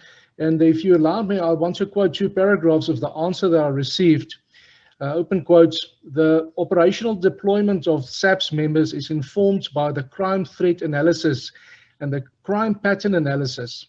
The outcome of these analysis guides the deployment of resources in response to identified crime threats, irrespective of the geographical location. And then the last paragraph, government is committed to a crime prevention approach that values lives and the property of all South Africans equally and will continue to deploy law enforcement personnel and other resources according to the assessed need. Now, Mr. President, during the lockdown period, between 230 and 300,000 South Africans were arrested for contraventions of the COVID regulations. And if your answer that you gave me is correct, my question is, the crime pattern analysis and the crime threat analysis, was that not done with regards to the vandalism caused on railways and about 2,000 schools? That's the first one. And then if I can make a note, if we did act, if government did act according to a crime threat analysis that was supposed to have been made, 900 million rand from the PRASA security plan wouldn't have had to be spent now at this time. Thank you, Chair. Honorable President. Thank you, Honorable Chairperson. Well, this is funding that has been found to be necessary to both deal with the security situation and in some instances also to see how best we can identify the way in which we can restore what has been destroyed. So this is necessary money that will help to deal with this very situation.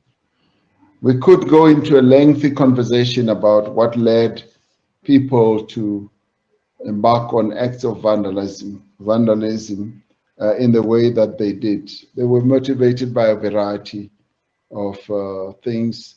Could have been frustration, it could have been criminal act, particularly those who vandalized schools, which I found also most disturbing, just as disturbing as I found the vandalizing of rail network stations. So all these things have to be looked at in a holistic manner. We need to look at them and try to curb them as much as we possibly can.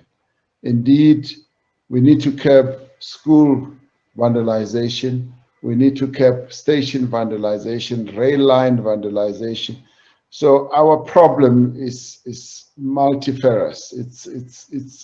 It's very broad, and we cannot just limit our problem to one area only. We need to look at all, and I'm sure that when we do so, we'll find that we are able to find solutions, because we will be doing so in a much clearer and pointed way. So I'm confident that with the efforts that we are now going to put in place, we will be able to go to the bottom of what causes people to embark on these acts. Thank you very much, Honorable Chairperson. Thank you very much. The last supplementary question is from Honorable T.J. Protestant. Tim. Thank you, Chairperson, and thank you for your brilliant handling of the session today. Mr. President, of all the freight moved in South Africa, only 3% of that freight is moved by rail. And that has had a massive impact on our national roads network. And this has primarily been as a result of the theft and vandalism of our rail infrastructure. Now, Mr. President, when you were Deputy President and I was a member of the National Assembly, we passed the Criminal Matters Amendment Act in the National Assembly, and it came into effect on the 1st of June 2016. That act allowed the state to impose a sentence of up to 30 years of somebody who vandalized or stole state infrastructure, such as rail infrastructure. Unfortunately, the government which you now lead, Mr. President, failed in its duty to have an implementation plan. And as a result, the Critical Infrastructure Protection Act, which Honourable Moyemang referred to, was only passed. In fact, it was only presented to you for your signature in December 2019 and only came into effect this year. The end result of that, Mr. President, the end result of the dilly-dallying of your government is that since 2016, there has been only one conviction in terms of that legislation. Now, Mr. President, can you explain why your government has waited 4 years to get the right qualifying legislation in place to properly deal with the miscreants that are stealing and vandalizing our rail infrastructure and costing our South Africans billions and billions of rands. Can you please answer why your government has failed in that regard? Thank you. Honorable President. Thank you very much. If you care to know, I'm just as frustrated as you are about the length of time we take to either pass an amendment or pass a law. I think the lead time to passing laws that should be aimed at solving social problems, economic problems, needs to be much shortened. We need to see the time that we take to embark on law process, reform or otherwise, being much more shortened. And yes, we do find that in the course of time, we are unable to effect the changes that will enhance economic performance, that will also improve the lives of our people, and the criminal activity just continues to increase. So I'm just as frustrated as you are, and I'd like to see that addressed. And I'd like to see how we can shorten that time so that we don't wait for too long to have laws amended or passed in Parliament. But having said that, our resolve is now much more stronger. And there would have been a number of problems where, for instance, the criminal justice system was not as alert as it should have been on a number of these matters, on getting convictions. I think we are now going to get into top gear. We're now going to be able to ensure that those who get involved in acts of malfeasance are able to face the might of the law as quickly as possible. It should never have been that in all this period, only one person has been able to get a conviction. Our intention is very, very clear in terms of the Criminal Matters Amendment Act, that in the end, we do want severe sentences of up to 30 years for people found guilty of these horrible and horrendous criminal activities. We will get there. The resolve is there. I'm particularly pleased with the way that our criminal justice entities are now functioning, because they will leave no stone unturned in order to make sure that things are done properly in our country, within the parameters of the laws that we have. That is what gives me hope. We're returning to a state that most South Africans have always yearned to see, that our institutions work better, that our institutions are seen to be working for all the people of South Africa and not just a few. So we are on the way to being better and to reforming, and I look forward to walking this journey with all of you as we move forward, indeed, to build the South Africa, yes, the South Africa of our dreams.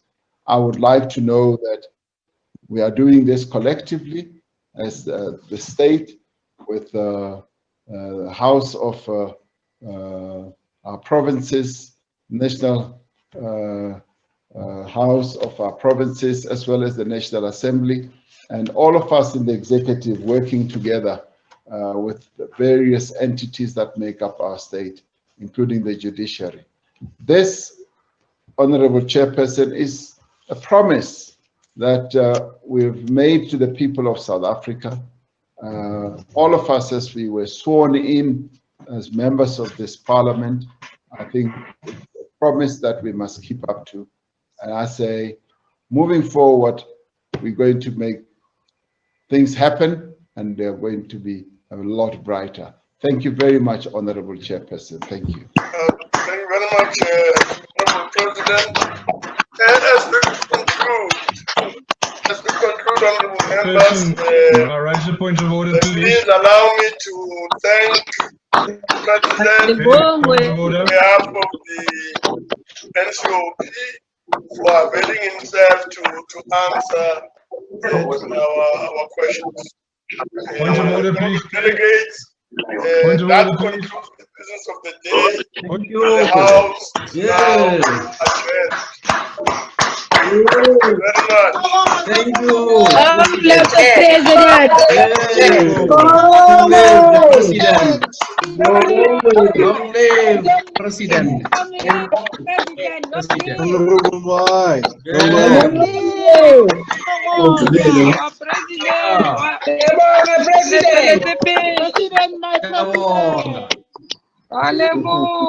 All right. Now you can bring up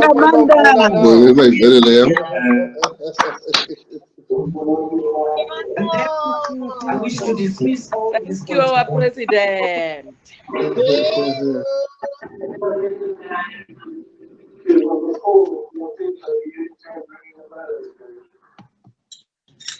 Closing this. Oh, okay.